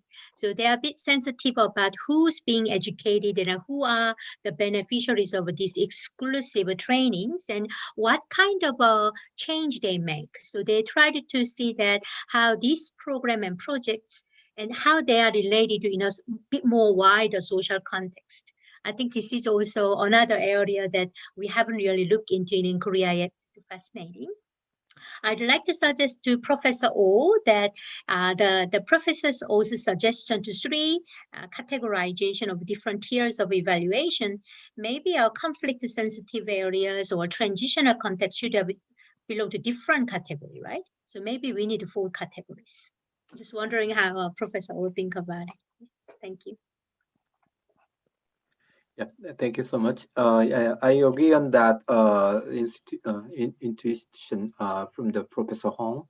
And also regarding the Professor Kwok's question about the theory-based, the intuitive theory-based evaluation as a category 3 possibility. So if I understand that qualitative study can be possible option for any good quality or rigorosity, I totally agree on that. Especially a qualitative study is quite effective to know the past changes up to now by comparison areas or reference areas and the intervention area together, which is quite equivalent to the quantitative method once it is well informed. Otherwise, it can be guaranteed. However, it is qualitative studies going on well. It can be very much equivalent to the quantitative way of level 3. So, and also in some infrastructure matter circumstances, level 3 cannot be possible. That totally depends on the highly favorable infrastructures, such as US or any others. So that maybe is currently South Korean circumstances is not guaranteeing the level 3 with ease for the evaluator to conduct the level 3, the quality of work. So that level 2 is now available from the effort of the COICA and EDCF and COFI and the large implementing agency of the government. However, in the past, it was not also available. But in the future, hopefully the level 3 and level 3 can be easily possible once evaluator decide to do that. So that's my answer to the Professor Hong and Kwok together. And the second question raised by Professor Kim by from the audience, that is governmental regulation, current regulation of the South Korea is very very much rigorous. Actually, Prime Minister's office it has an international cooperation committee. Then that committee is suggesting, or actually the mandating implementing agency to report evaluation results to regularly to the Prime Minister's office. So that is based on the intention to improve the quality of the evaluation to be translated into improved quality of international cooperation aid effectiveness. However, the direction is not clear enough to make that result coming out with ease, such as Prime Minister's office does not distinguish a learning purpose evaluation versus the accountability oriented evaluation. So once Prime Minister's office understands the incentivizing structure of the learning purpose evaluation, which is not actually, which has very good incentivized structure with the implementator itself. They want to improve their result so that Prime Minister's office doesn't need to intervene the quality or monitor the quality of the evaluation in that learning purpose. Because they always has their own intention to improve their quality. However, if Prime Minister's office doesn't focus on the accountability-oriented evaluation quality report and the does not mandate that evaluation for the accountability focused, then maybe the implementation agency may have diverse intention to get the best result or better result if accountability doesn't really show the accountability-oriented evaluation is not truly mandatory there by the Prime Minister's office. So that some good will implementators and then officers in the implementation agencies may want to rigorously do the evaluation for the learning purpose to make their intervention as the best result, regardless of Prime Minister's office regulation. So that Prime Minister's office need to more focus on to guarantee the infrastructure for the quality evaluation for the evaluators and also implementing agencies which are inviting evaluator for the learning purpose evaluation. So that is one thing to be mentioned for the Korean government. But the other one can be also the independence-based or accountability-based evaluation that was lacking at the moment. So that can be the another aspect. Because of the lacking of the remained minute, maybe I need to be stopping here. Yeah, thank you. Okay, thank you very much for the responses. I was given the instruction to wrap up the session by 8:55 at the latest because we need some break before inviting our next speaker in the next session, the big session. Listening to the responses by Professor Lee and Professor Oh, it occurred to me that for a country like South Korea, a young donor country, to make the transition to the level of institutional practice that we see in the US federal government, for example, where the regulated implementing agencies have the incentive to voluntarily invest in building up the evidence base. We need to promote, we need two things. One, we need to develop more sophisticated evaluators of evaluations, centered maybe at the Prime Minister's office or in other arm of the branch of the government. There are important constraints that we face in terms of the budget, time, and expertise. So the government perhaps has an important role to play in easing these constraints. I realized there may be more participants with urgent questions. I think one good thing that we have in the current platform on the Zoom is that each one of us can send an individual note to any presenter, and I am sure that all of the presenters will be very pleased to continue our conversation that we didn't have time to wrap up within the time frame. So with that, I'd like to ask every participant, including the audience, to join me in a virtual round of applause to thank the excellent presenters and all the participants.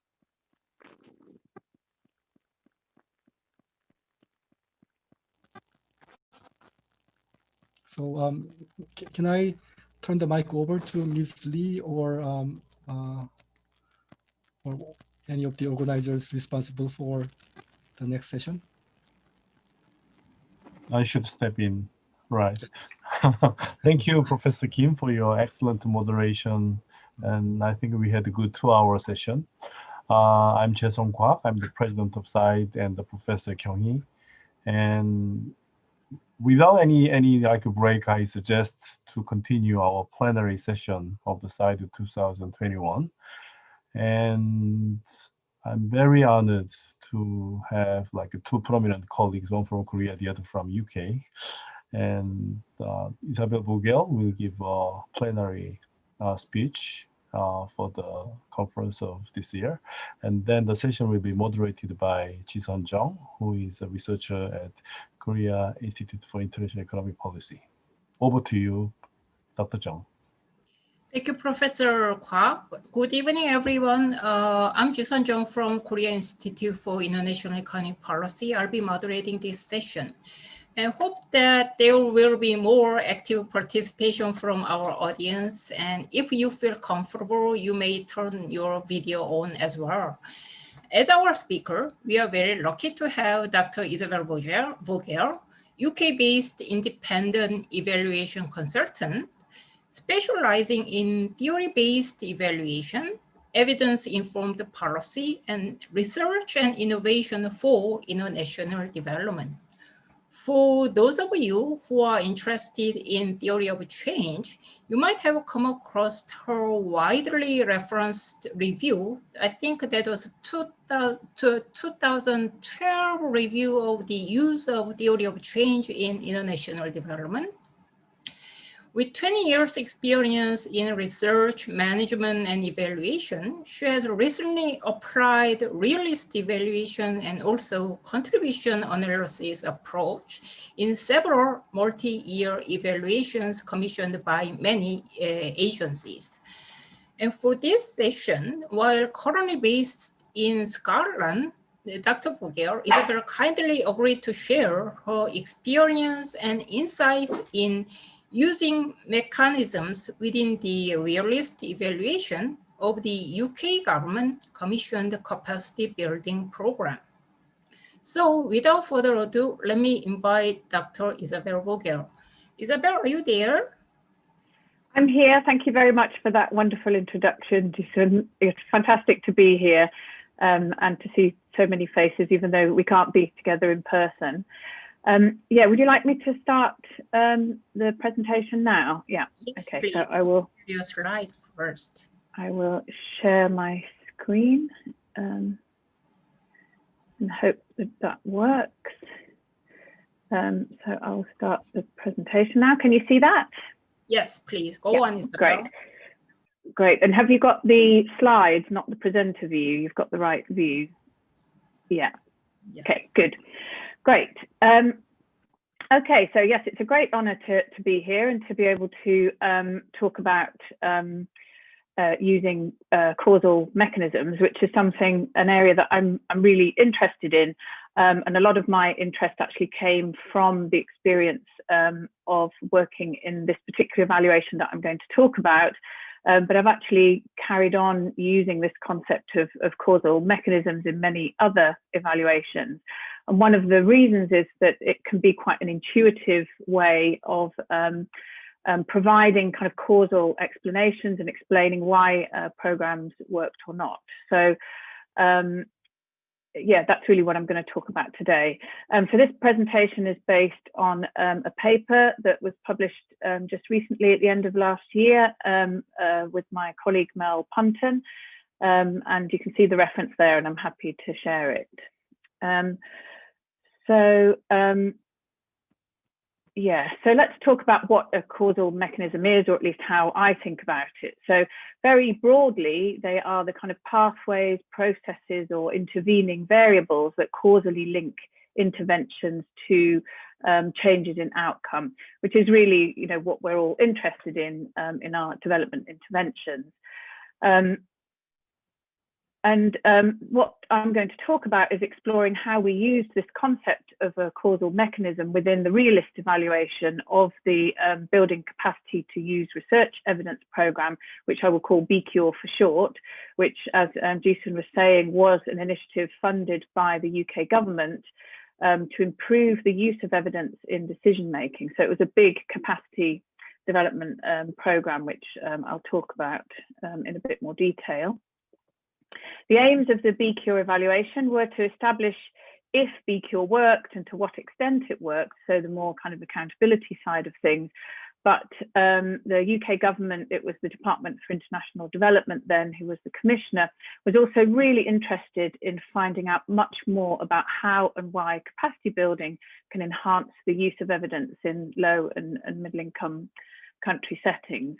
So they wanted a contribution to the wider evidence base and also to inform their own programs and those of other implementers.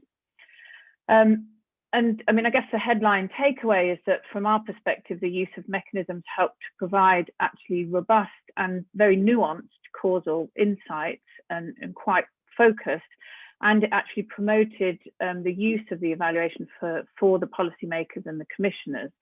So that's why, you know, we found it a really helpful way, and you know, I'm very keen to talk about it today. It wasn't straightforward. There were a lot of challenges along the way. We talk more about those in the paper. I don't, you know, I'm happy to answer questions. I don't really focus so much in this paper about some of the challenges and how we, in this presentation, and how we overcame them. But we've written about it in the longer paper. So what I'll talk about today is BCURE and its evaluation. I'll talk a little bit about what is a mechanism, how we applied the approach in BCURE and some of the main mechanisms we identified, and then the discussion of the experience. So a little bit about the BCURE programme. It ran from 2013 to 2017. There were 6 implementing partners in 12 countries in Africa and Asia. It was aiming to strengthen the capacity of civil servants and parliamentarians to use research evidence. And the programme as a whole encompassed a huge range of interventions, from training right through to building software and systems to support the use of evidence. And the settings were also highly diverse. In some countries, they were working across the whole of government, from cabinet level across line ministries, and trying to embed different approaches. Some of them were single ministries, and some of them were working more with parliaments.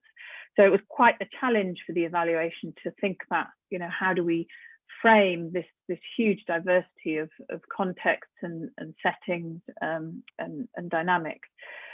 The evaluation was a multi-year evaluation. It accompanied the evaluation right from the start. So we had a great opportunity to come in around about just after the first year in 2014, and we followed the programme. So we were kind of, you know, bringing a formative lens, and then more of a midterm lens, and then a summative lens towards the end. It took a mainly qualitative approach. We gathered data over 3 years with 500 stakeholders, and we focused in 6 countries out of the 12. We spoke to stakeholders in Bangladesh, Kenya, Pakistan, Sierra Leone, South Africa, and Zimbabwe. And the process broadly identified, developed, Isabel, can I interrupt? Could you swap your screen to a slide view? Because we are seeing your current slide and next slide.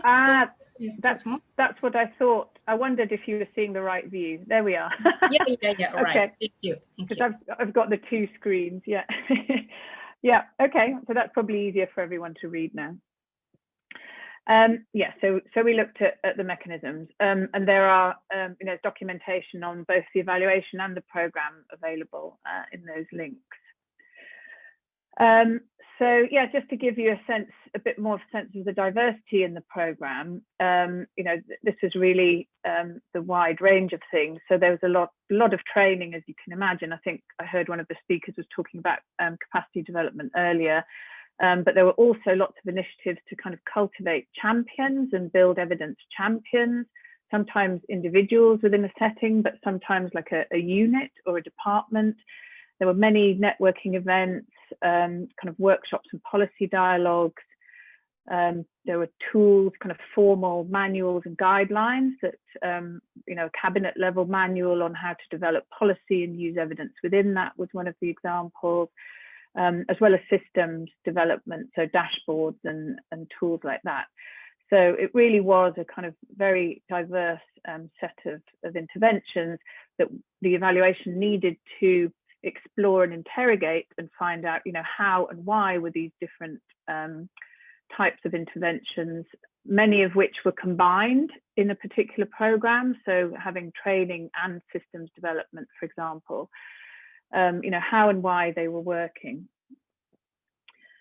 So our methodology, this emphasis on how and why implied a theory-based approach to help us actually come up with explanations, not just kind of making the links.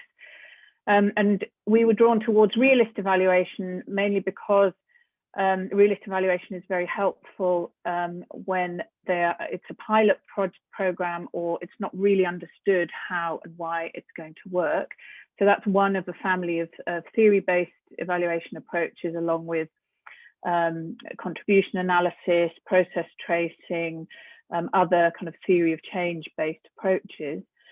And realist evaluation is methods neutral. It's more of a frame. I'll talk a little bit about it, but it's not the main focus of my presentation. So we can talk a bit more about realist evaluation afterwards.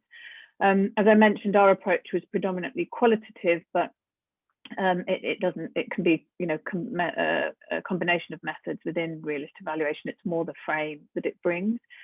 And the focus on a generative model of causality, which is in contrast to, say, a correlational or a counterfactual model that might underpin a different kind of approach, a variance-based approach. So this generative model of causality aims to open up the black box. Oh, my clicker isn't working. The black box between the intervention and the outcome. So it's really thinking about how developing theories and hypotheses about what's happening in that black box, and then testing those theories through data collection and analysis.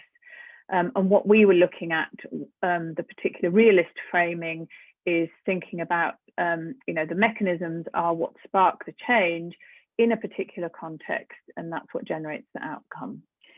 So I'll talk about that again. So our definition of mechanisms are the causal forces, powers, processes, or interactions that generate change within an intervention, including the choices, reasoning, and decisions that people make as a result of the resources the program provides.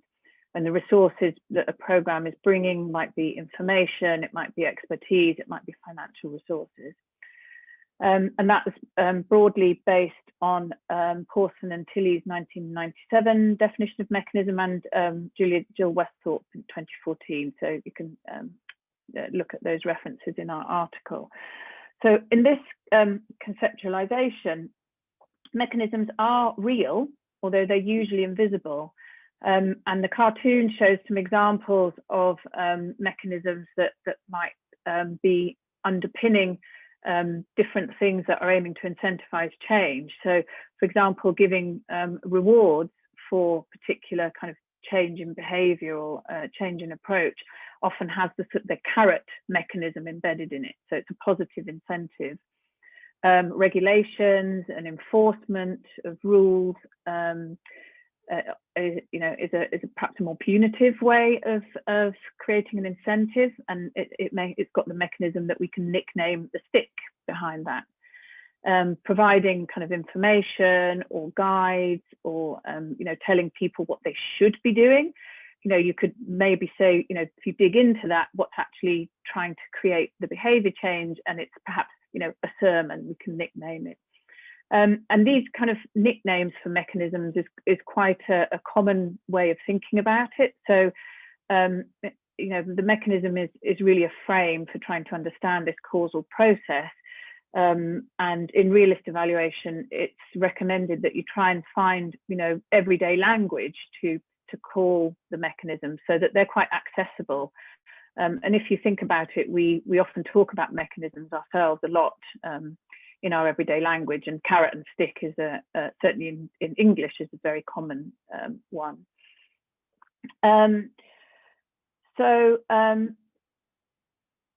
I have to say that the definition of mechanisms is very contested and it's evolving. This is our definition. The special issue that our article is published in has many other definitions and outlines the debate there. But generally, realist evaluation is quite a pragmatic approach. So it really recognizes that, given the complexity of social reality and human interactions, and that there are real limits around, the understanding that we can gain, the tools of inquiry, and how much evaluation resource we have. Realist evaluation is quite pragmatic and says, we want to frame mechanisms in ways that are useful and have explanatory power, but we're not trying to really, prove things or prove that they exist. It's a slightly different debate. It's a useful heuristic and a useful frame, and that's what we're aiming for. So within realist evaluation, and this may be familiar to some of you who've come across realist evaluation, it explores mechanisms through a specific heuristic that we call the context mechanism outcome configuration. And I mentioned this a little bit before, that the idea is that the mechanism will only fire and create the outcome under specific contextual conditions. But what they do is that they capture in a fairly simple way, a hypothesis about that, how that change happens. So the outcomes are caused by mechanisms which are triggered when the resources that the program brings interact with the features of the context. So we think about context and contextual factors at different levels, and this is where it starts to get complicated from your evaluation perspective, collecting data and analysis. It can be the individual characteristics that affect how people respond. So it might be gender, ethnicity, education, for example. Contextual factors may also include the interpersonal factors that might affect relationships and trust and buy-in. And then you may have kind of much bigger contextual factors that are around institutional factors, organizational culture, for example, where the intervention is implemented. And then you've got your wider sort of infrastructure contextual factors, which are the wider political, economic, and social cultural settings. And then going back to, if you think about the settings where BCure was working, they were government settings. Some of them were really large scale, like a whole ministry or even the whole of government. So we had, one of the challenges we had is that we had multiple, contextual factors that were all interacting. And in the paper, we talk about different ways and different strategies we had to explore that. But actually, we were able to develop good theories about these CMOs and test them to explore the causal relationships within BCure.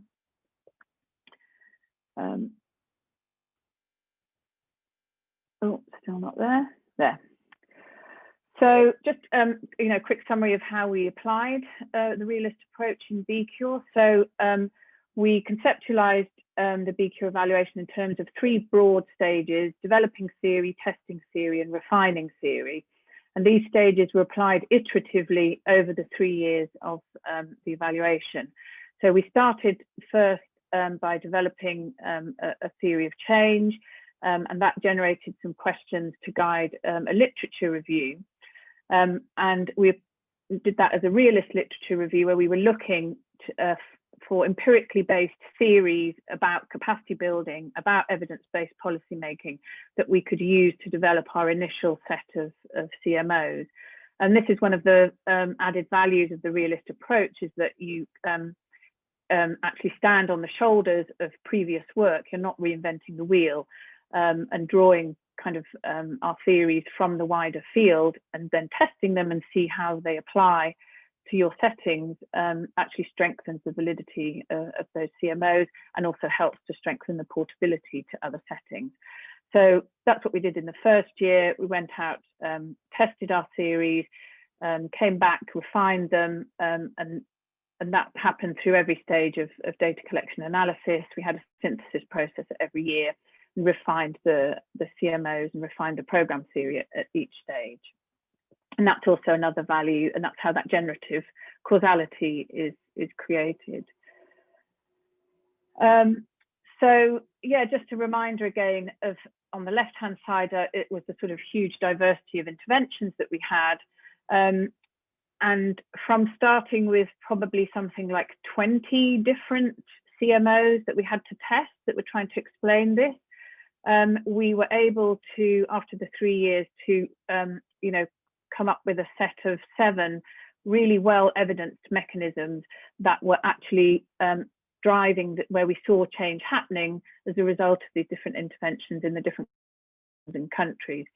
So I'm not going to go through them all. We talk about them more in the paper, but I'll just pick out a couple that were really important. So the first most important one was probably the top one, which is we called accompaniment, and this is a key aspect of capacity building, and that was a mechanism that was really important for the partners to try and make spark and trigger.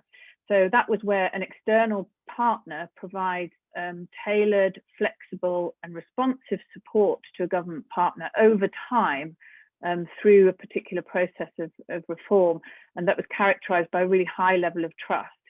So that was almost like you know, the overarching mechanism that all of the interventions that were successful had in place and were trying and were successfully triggering, was this accompaniment mechanism. And it was particularly the possibility to be flexible, to follow the development of systems and processes over time, and have that really high degree of trust was one of the key factors in the success. The other one, self-efficacy, I think is important, and that comes actually from the training literature, that mechanism, and we were able to really test and explore that. And we found that self-efficacy was being sparked not only in the training interventions, but also in workshops and policy dialogue. So it was where kind of providing information, providing opportunities to practice the skills is building people's confidence to be able to do their jobs or achieve a particular goal. The other one that was really important was showcasing. Sorry, can you see okay there, or is it quite small? Yeah. So showcasing was another mechanism at a kind of you know, bigger than a single project level that we found was really important, and that was where the programs were able to actually provide practical examples of evidence tools or processes that also brought a kind of opportunity to learn by doing and hands-on learning amongst the stakeholders, and actually demonstrate the value of an evidence-informed approach. And that led to actually really creating the aha moments and the interest and the relationships that then led to government stakeholders to actually adopt these new processes. And then probably the last one I'll highlight was critical mass, which was actually a mechanism that people talked about a lot. Our stakeholders that we interviewed talked about a lot, that this was really the expectation that as a result of these programs, it would create a critical mass, you know, a change in practice amongst a big enough group of government officials would actually then diffuse out and influence everybody to adopt this new evidence informed decision-making approaches. And actually we found that while that mechanism was present, it just wasn't activated, mainly because a lot of the interventions just were not big enough. They didn't reach a big enough group of people, but also in the context, the channels to cascade new learning and new behaviors and new practices were just not there. So an official might go on a training course, but for them to come back to their team and say, okay, everybody has to adopt this new way of working, you know, the boss wasn't keen, everybody's too busy, you know, it just wasn't possible for that to cascade. But again, critical mass is another mechanism that we use a lot in everyday language, and it was really interesting to be able to explore that and see exactly what does it need for critical mass to be triggered. And there's quite a few insights in our reports and the paper. So just coming to the discussion, and sorry if I've talked for too long. So, you know, our assessment was that focusing on mechanisms and trying to make these as kind of everyday and intuitive as possible for the stakeholders really strengthened the usefulness of BCure for the commissioner, but also to the implementing partners in three ways. So the first way was, you know, drawing explicitly on the existing literature to identify mechanisms really enhanced their validity. So we started off with a you know, strong set of CMOs as our first set of theories to test, that they were already evidence-based, they'd already been tested in other settings, other capacity building interventions. So that kind of strengthened the validity and the confidence, you know, in those theories right from the start. Thinking about mechanisms, you know, added kind of conceptual precision. So instead of trying to understand, you know, what's going on in a policy dialogue, you know, we had some mechanisms that we wanted to test to see what was going on there. So we could really kind of dig in below the surface of the interventions and identify deeper changes, you know, and see that within a policy dialogue, you were seeing showcasing, maybe self-efficacy going on, also facilitation, for example. So it was really kind of, you know, conceptually precise and quite nuanced. We used the language of the stakeholders and the implementers that they used in their interviews. We used those as the nicknames for the mechanisms. And I think the fact that you know, there was confidence right from the start in those mechanisms, we didn't have to really try and prove that these were the right ones, but it was more about providing sufficient confidence and triangulating and testing those mechanisms, you know, that actually these were really good explanations. And the focus on mechanisms enabled us to, you know, closely examine the contextual factors, as I mentioned, and how they interacted, looking at the micro as well as the macro institutional factors, and particularly some of the political dynamics, and sort of, you know, pinpointing these context and intervention factors helped us to come up with a really good and intuitive set of lessons for DFID and the UK government, and lessons for future projects. So I'm nearly at the end now. So we invested a lot in communicating the findings. We invested in making them intuitive, so that also required investment in communicating them. So this infographic is a good example of that.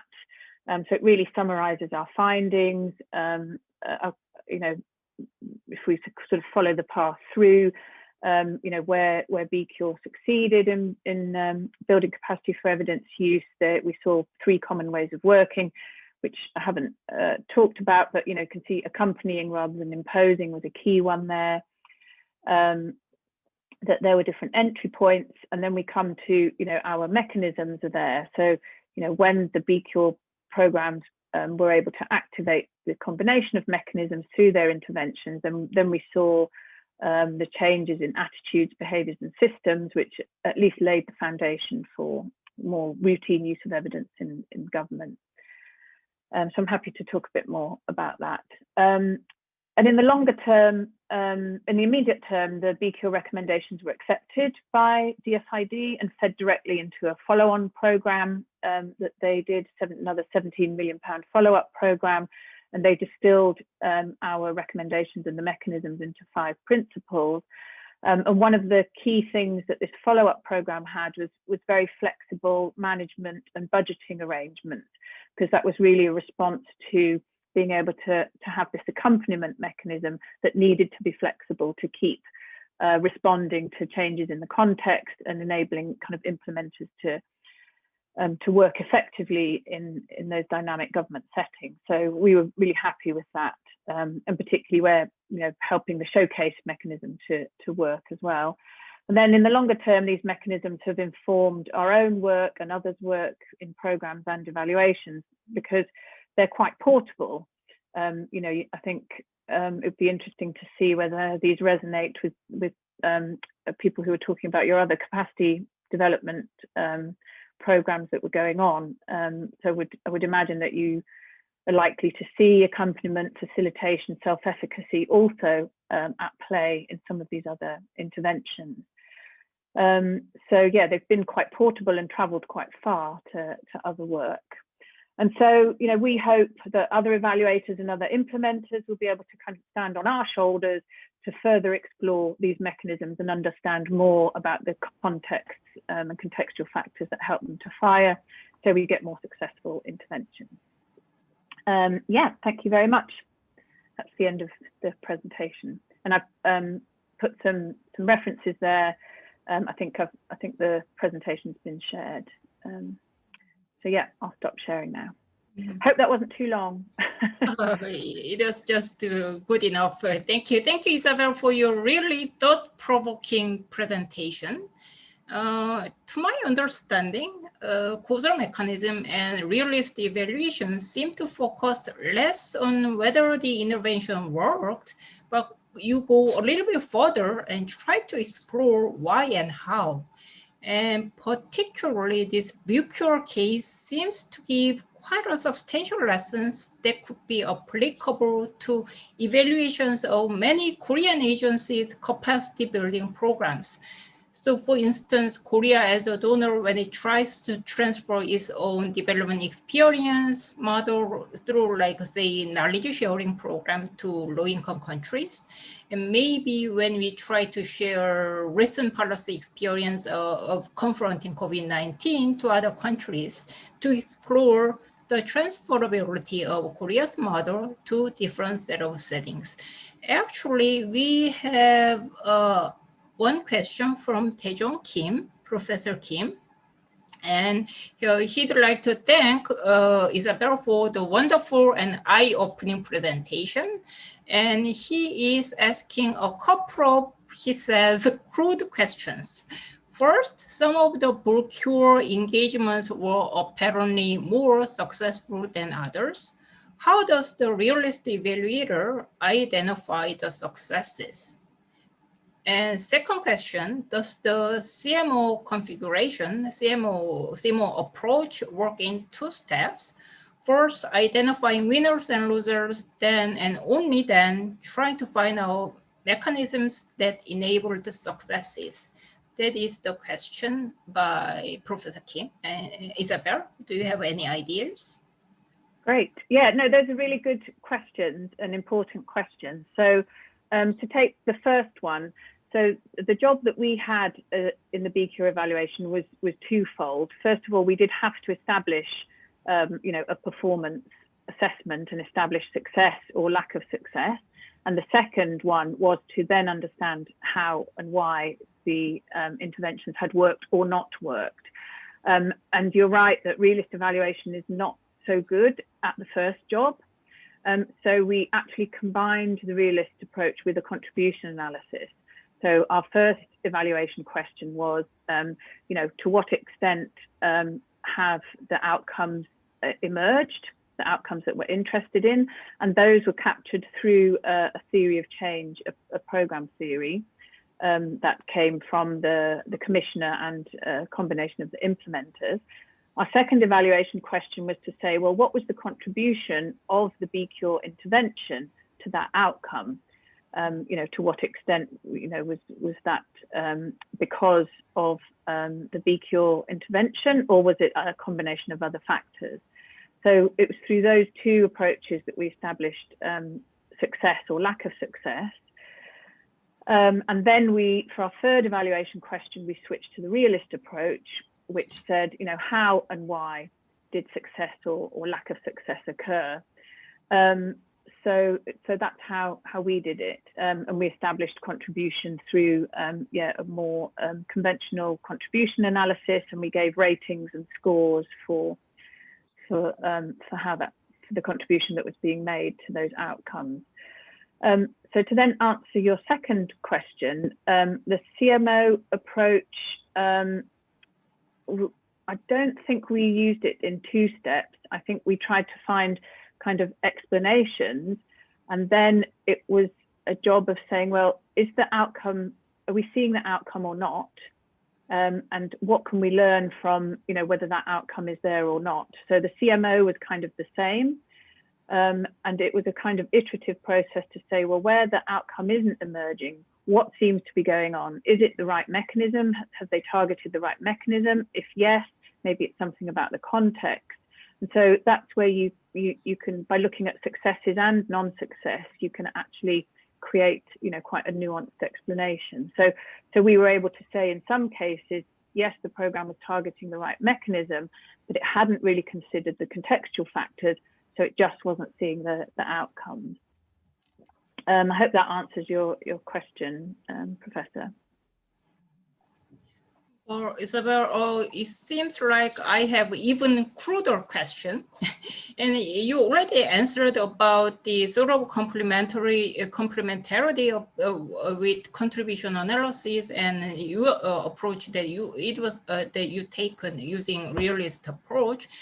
Then but it seems like one of the reasons that there is not so many comments or questions is that there are among our audience, many of us are not quite familiar with the leader realist approach and maybe nor even to theory of change approaches. So could you just explain in a layman's term the main difference between theory of change approach and realist approach? Yeah, I don't think there is a big difference. They come from the same family. What the realist approach where it's set apart a bit differently is that it brings so in a theory of change, you have your outcomes and you have your arrows.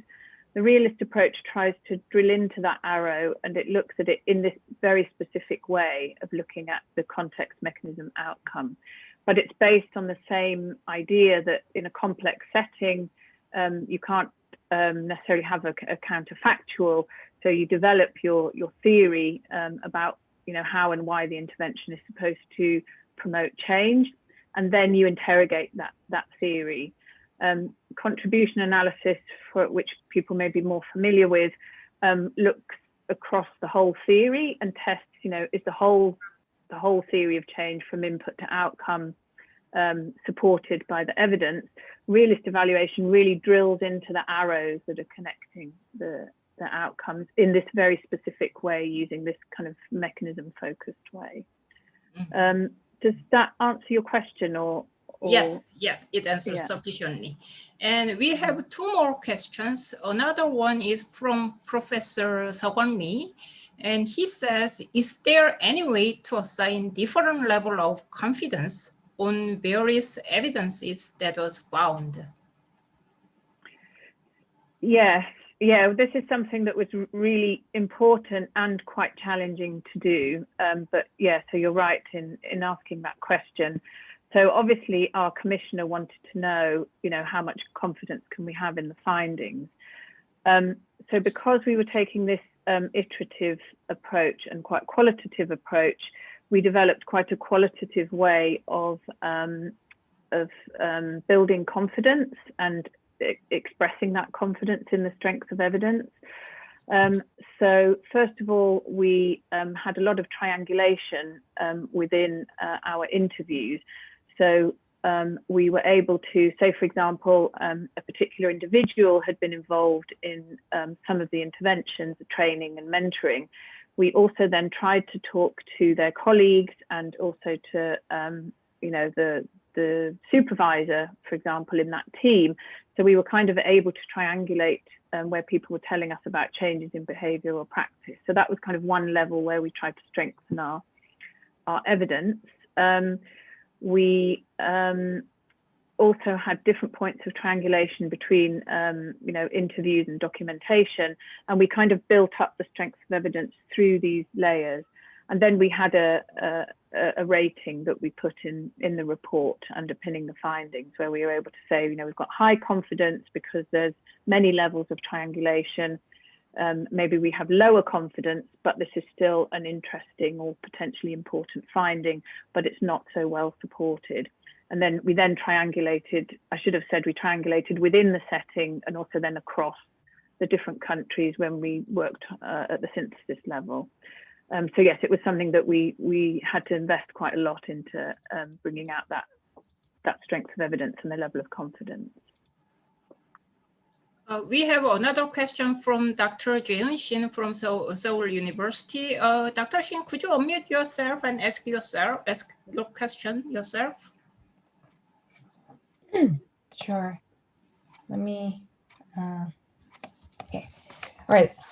Thank you, Dr. Vogel, for your insightful presentation. I really appreciate it. As a researcher and a scholar who is really interested in theory-based evaluation and generative causation, it was very insightful. I would like to ask a kind of technical question. I was wondering, because it looks like the BQR was taking place in diverse areas in diverse countries. I was wondering how you incorporated different contextual factors and environmental factors into the theory of change you developed. Yeah, so this was challenging exactly for the reasons you're saying. So there were different country contexts, but then there were also different, governmental contexts. Mainly, I mean, some of the interventions are working in ministries of health, others are working, as I said, across all of government.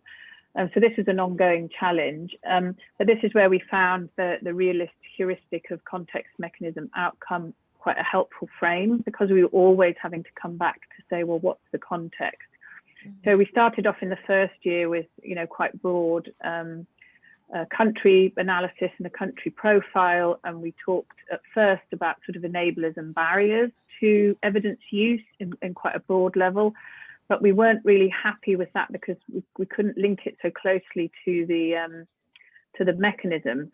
So again, we had to take quite a layered approach to say, okay, within this broader country context and some of the cultural norms, these sort of translate into perhaps these other types of norms within the government setting. And then, we even had to think about the individual characteristics where we were thinking about individuals. But it allows you to do that in quite a structured way. And that's one of the things we talk about more in the paper. We still, even when we got to year 3, we weren't really happy that we were picking up the political dynamics.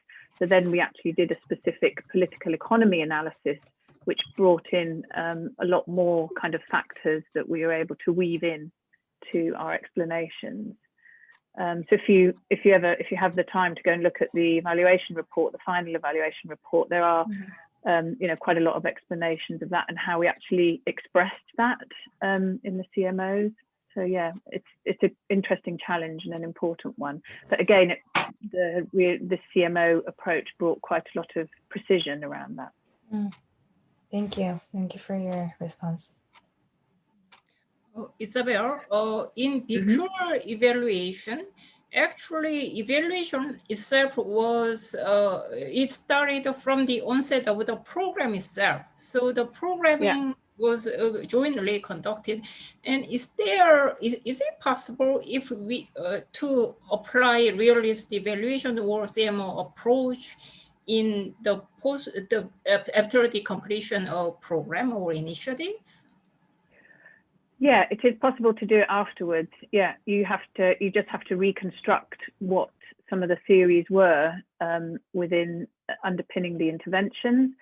I mean, the advantages that we had is that we had access to the implementers, although I think we did manage to annoy them a lot of the time with our questions. But what do you think is really going on in your policy dialogue? Why did you choose that intervention? What did you think would happen? What models did you have in your mind? And that I think if you're at the end of an intervention, obviously you might not have that access to the teams to really pull out, you know, why they had chosen particular strategies. But it's perfectly possible, because what we didn't have was, we didn't have the outcomes. We had the, you know, the theorized outcomes that the interventions were aiming towards, but obviously we didn't really see those until the third year. So if you are coming in after a program has finished, you can see the outcomes, and you will then try and track back to find those explanations. Yeah, and possibly there would be another advantage, because you would have the final reports from the programs, and there'd be more documentation that you could explore to sort of reconstruct what that theory was. Okay, thank you, Isabel. Actually, we have another question from Professor Juhwan Oh from Seoul University. Professor Oh, could you unmute yourself? Yep. Yeah, thank you so much. Dr. Isabel Vogel, thank you so much for your insightful presentation. While every evaluators are focusing more on average aspect, so that while the evaluation is really not focusing on the heterogeneity during the process, even outcomes.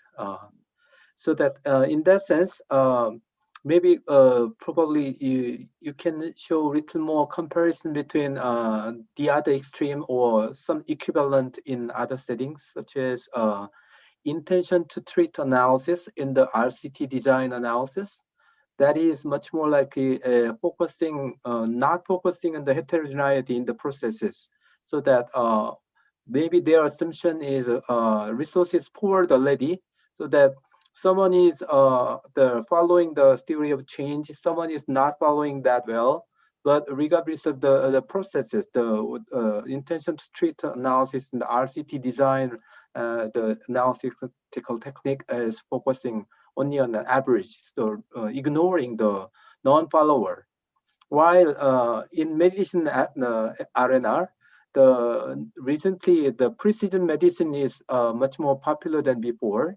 While we know the one drug is very much effective for the general population, but some individuals are not effective for the effective drugs. So that to distinguish the effectiveness across the different individuals, the society can utilize the resources more for the effective recipient for that generally effective medicine, while sparing that drug for the other individuals who are not effective for that effective drugs. So can you compare these two different examples to your the approaches? Thank you. Yeah. So I think I've followed, but yeah, I think they are different types of approach to answer different types of question. As you were saying, that the sort of more RCT approach is looking at the broader patterns of effectiveness. And my understanding is that actually the origins of realist evaluation came about in order to try and explain some of the patterns that were the outliers, as you were mentioning. So where, you know, there's a not following the theory of change or not, and so it's not necessarily in contradiction with these other approaches, but realist approach and theory-based approach is helpful for trying to understand why are we seeing these outliers outside the sort of main pattern of effectiveness. And so that's why it gives you that sort of deep dive, and that's what it's good for. It's not so good for, you know, arriving at these, you know, more, I guess, broader patterns of effectiveness and correlation. So that's why they have different models of causality. I think I understood your question. Yeah, I mean, tell me a bit more if I haven't understood that correctly. But yeah, I mean, it's useful for understanding those outlier type patterns, I think, or non-success. Yeah. Yeah. And really... yeah. And you can combine, or there are examples where that's been combined. Yeah. But it tells you different things in a different way. Yeah, I understand that. Yeah, thank you so much. Okay, actually we have two more questions. Firstly, from Professor Hong from Busan University of Foreign Studies. Professor Hong, could you unmute yourself? Thank you, Isabel.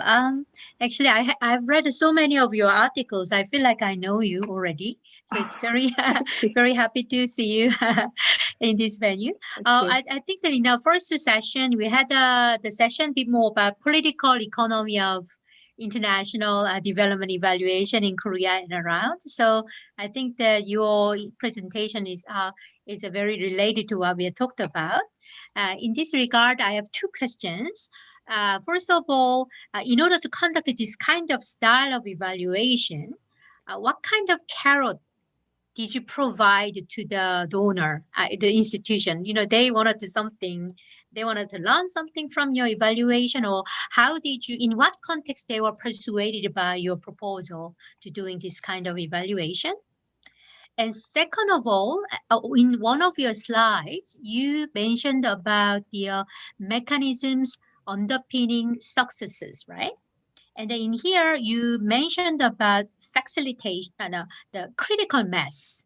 I think this is a very important the point that where changes in practice among a sufficient number of government officers or the program stakeholders, they understand, adopting, and diffuse and influence other people's behavior. In this section, did you have any differentiated analysis between individuals, groups, or the interactions between those two agencies? Yeah, no, the first question is a great one. So we were lucky, I think, with the commissioner. So they had commissioned the program and the evaluation together because they wanted to learn. So for them, they felt, capacity development is such a broad term, and we put so many things in there, but we don't really understand what's effective, what isn't, and how, what are the combinations of different activities. And then they were also interested in evidence-informed policy. So when we started, we felt we were trying to evaluate an enigma with another enigma. Both of them are quite abstract concepts, capacity development and evidence-informed policy. So we proposed the realist approach to them, and I think they were skeptical, but willing to go along with it, as long as we also provided the more accountability side of the evaluation. So the first two evaluation questions, to what extent did we see the outcomes, and what was the contribution of BCure? And I think, we worked very closely with the commissioner side by side, and we did a lot of things at the beginning, like sharing design notes and having quite a lot of consultation with them as we developed the approach. And so I think they were kind of gradually bought in, and they remained, a little bit skeptical, but as we went through, by the second year, they were starting to see, actually, this is interesting, and it's bringing back some interesting findings that maybe insights we maybe haven't had before. And that because they were quite operational insights, you could see how you could apply it. So I think that's, but it took about a year, I think, of working quite closely together. And the second question about critical mass. So again, I think the realist approach enabled us to really unpack, what do people think is happening when we talk about critical mass? And it really seems like it's some kind of magic that happens. Somebody goes on a course and is somehow able to influence. But we had one example of, it was a team within a parliament. It was a research team within a parliament. And about 20 people out of a team of 50 went on this training and had mentoring over about 18 months. And their supervisor became really interested because he could see differences in their work, in the kind of analysis that they were putting forward. So he became interested, and he said, actually, what we need is we're going to have half a day a month where you share your learning, and maybe I will pair one analyst who hasn't been trained with an analyst who has been trained. And we had a few other examples in other settings where you could see it doesn't happen automatically, this cascading from critical mass. You need quite specific measures to cascade things, and you need to make time for people to share their knowledge. You need to create a reward for doing that, and you need a senior stakeholder who's going to allow his staff to do some of this sharing. But the trigger was that he was seeing improvements in the work that they were putting forward, and obviously then they were able to fulfill their mandate better to support Parliament. And there were similar examples in terms of like smaller units within other settings.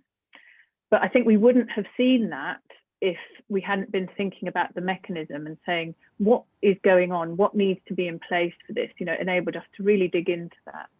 So I hope that's helpful. Yeah. Thank you. Yeah, actually, we have 3 more questions, including Professor Kim. So Professor Kim from KDI, could you unmute yourself and ask your question yourself? Professor Taejong Kim, yes. Thank you very much, Dr. Jung. Actually, I already had my chance to ask a question. So I think I should see the right to intervene to the 2 other participants. And then, you know, let me see if there is remaining time to ask my question then. Okay. Thank you, Professor Kim. Then Ayong Lee from Kyunghee University, could you unmute yourself? Ms. Lee? Are you there? I think it's saying, if it's in the chat, the person saying they're connected with no microphone, so they can't unmute. Okay. So I'm happy to answer the question. So when I mentioned contribution analysis, I meant specifically with a capital C and capital A, so main contribution analysis. So we applied that to answer our second evaluation question. We talk about it more in the evaluation report. We have a whole methodological annex that's available on the FCDO website. I can share that. But I think to summarize, we followed the steps, and we were collecting the same evidence. We just applied it in the contribution analysis approach, and then also in the kind of the realist deep dive. So yes, we developed the program theory. We gathered evidence on the outcomes, also on all the different alternative explanations.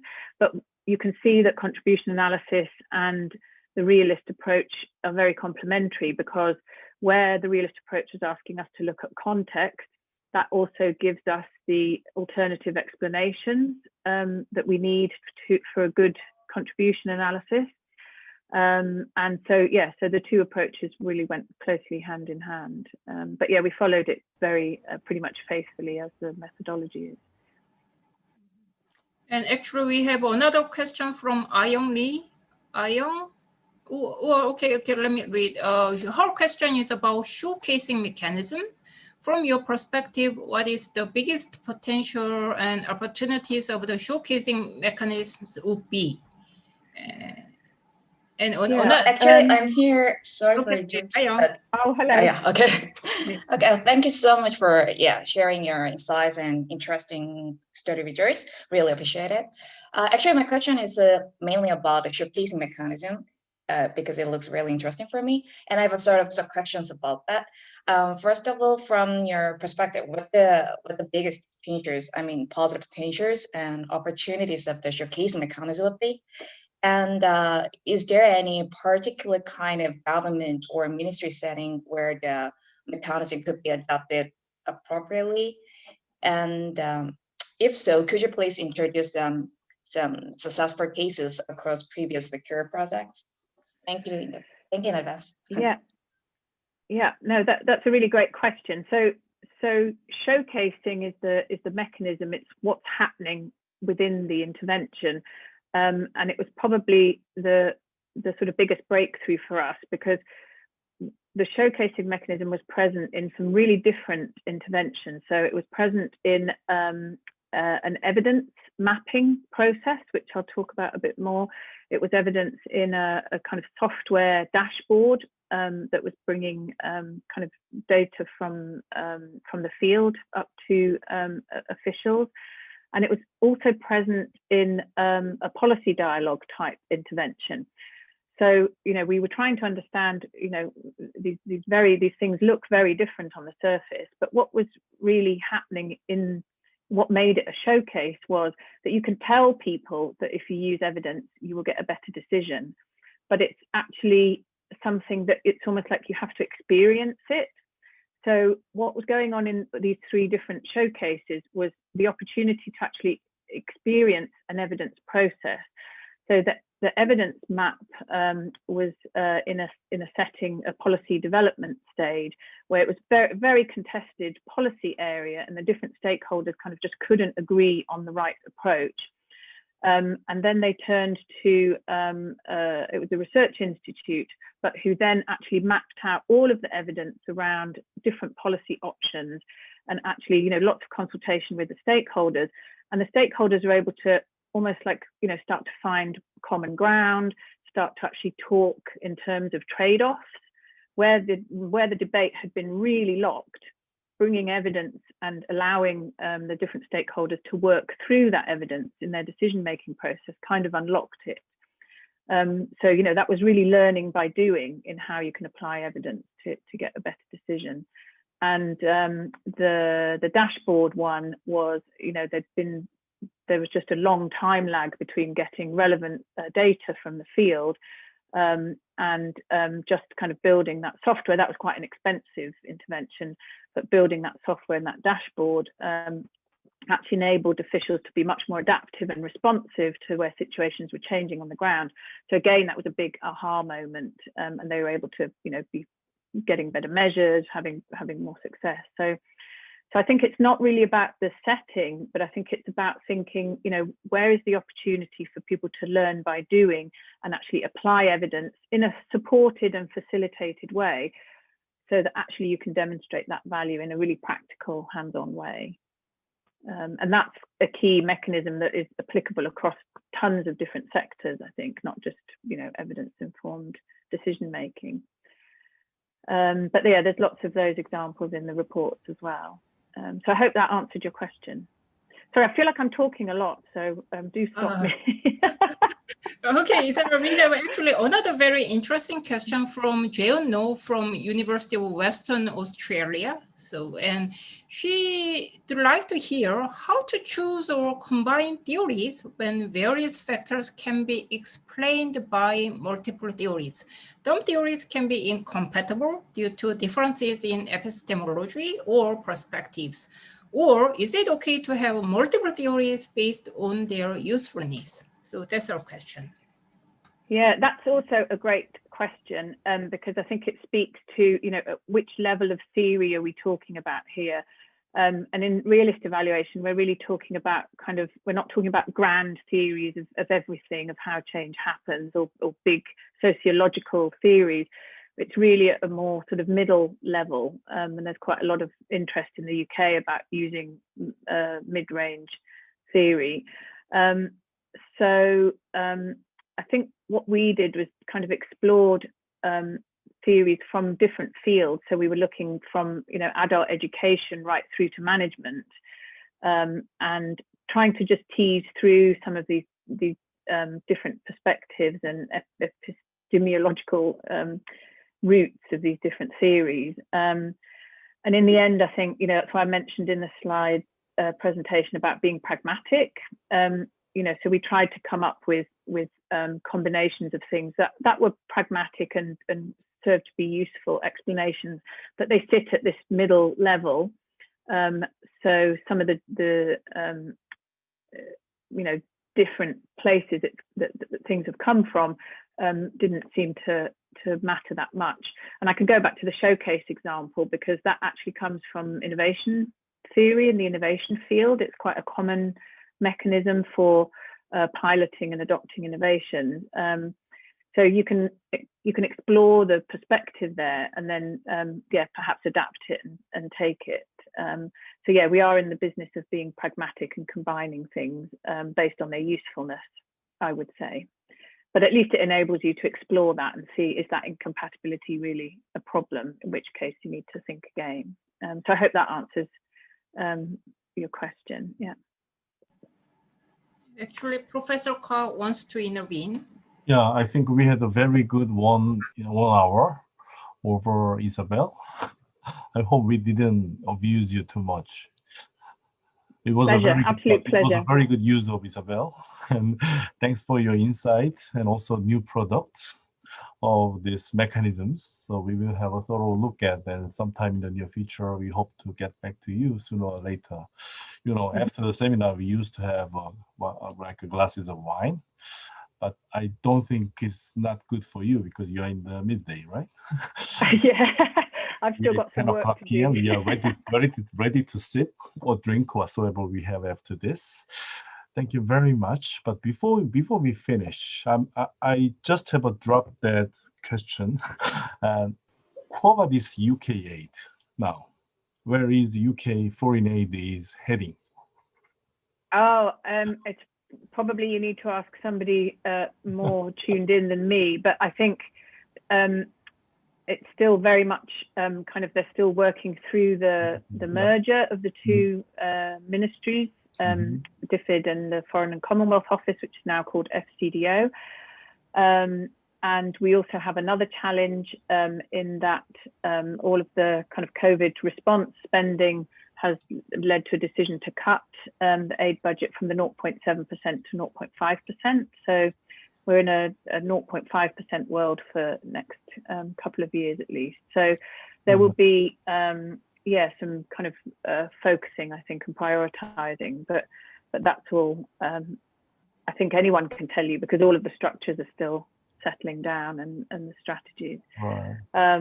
I think the combination with the Foreign and Commonwealth Office that you will see more strategic interests coming into play, perhaps than we saw before. But yeah, so that seems to be the direction of travel. Okay, right. I hope this doesn't affect much to the solid ecosystem of evaluation of the UK. Yeah. I think evaluation is, I think it means more scrutiny and there's definitely been an emphasis on evidence. So we're hopeful that the evaluation ecosystem will stay and may even grow slightly. So yeah. Okay. Thank you for your question, John. There was a fireside chat over wine. Yeah, next. Great. Well, thank you so much for the opportunity. It's a real honor. You know, it's great to be able to, we worked so hard on this evaluation and we feel we learned so much. So it's great to be able to share it and hope it was useful and sparked some things for you guys to think about. And it was a real pleasure to talk to you all today. Thank you. Okay, thank you very much, Indy. Thank you so much. Well, actually, Isabel, it's quite obvious that your presentation inspired many of us looking at the flows of questions toward the end. And I hope that there will be many efforts to step on your shoulders, as you explained, exploring causal mechanisms in their own field. And okay, so thank you so much, Isabel, again, and let's wrap up this session. Thank you so much. Thank you very much. It's a pleasure. Thanks to you. Bye-bye. Bye-bye. Bye. Adios. Hasta luego. Yeah, and good luck, everyone. Adios.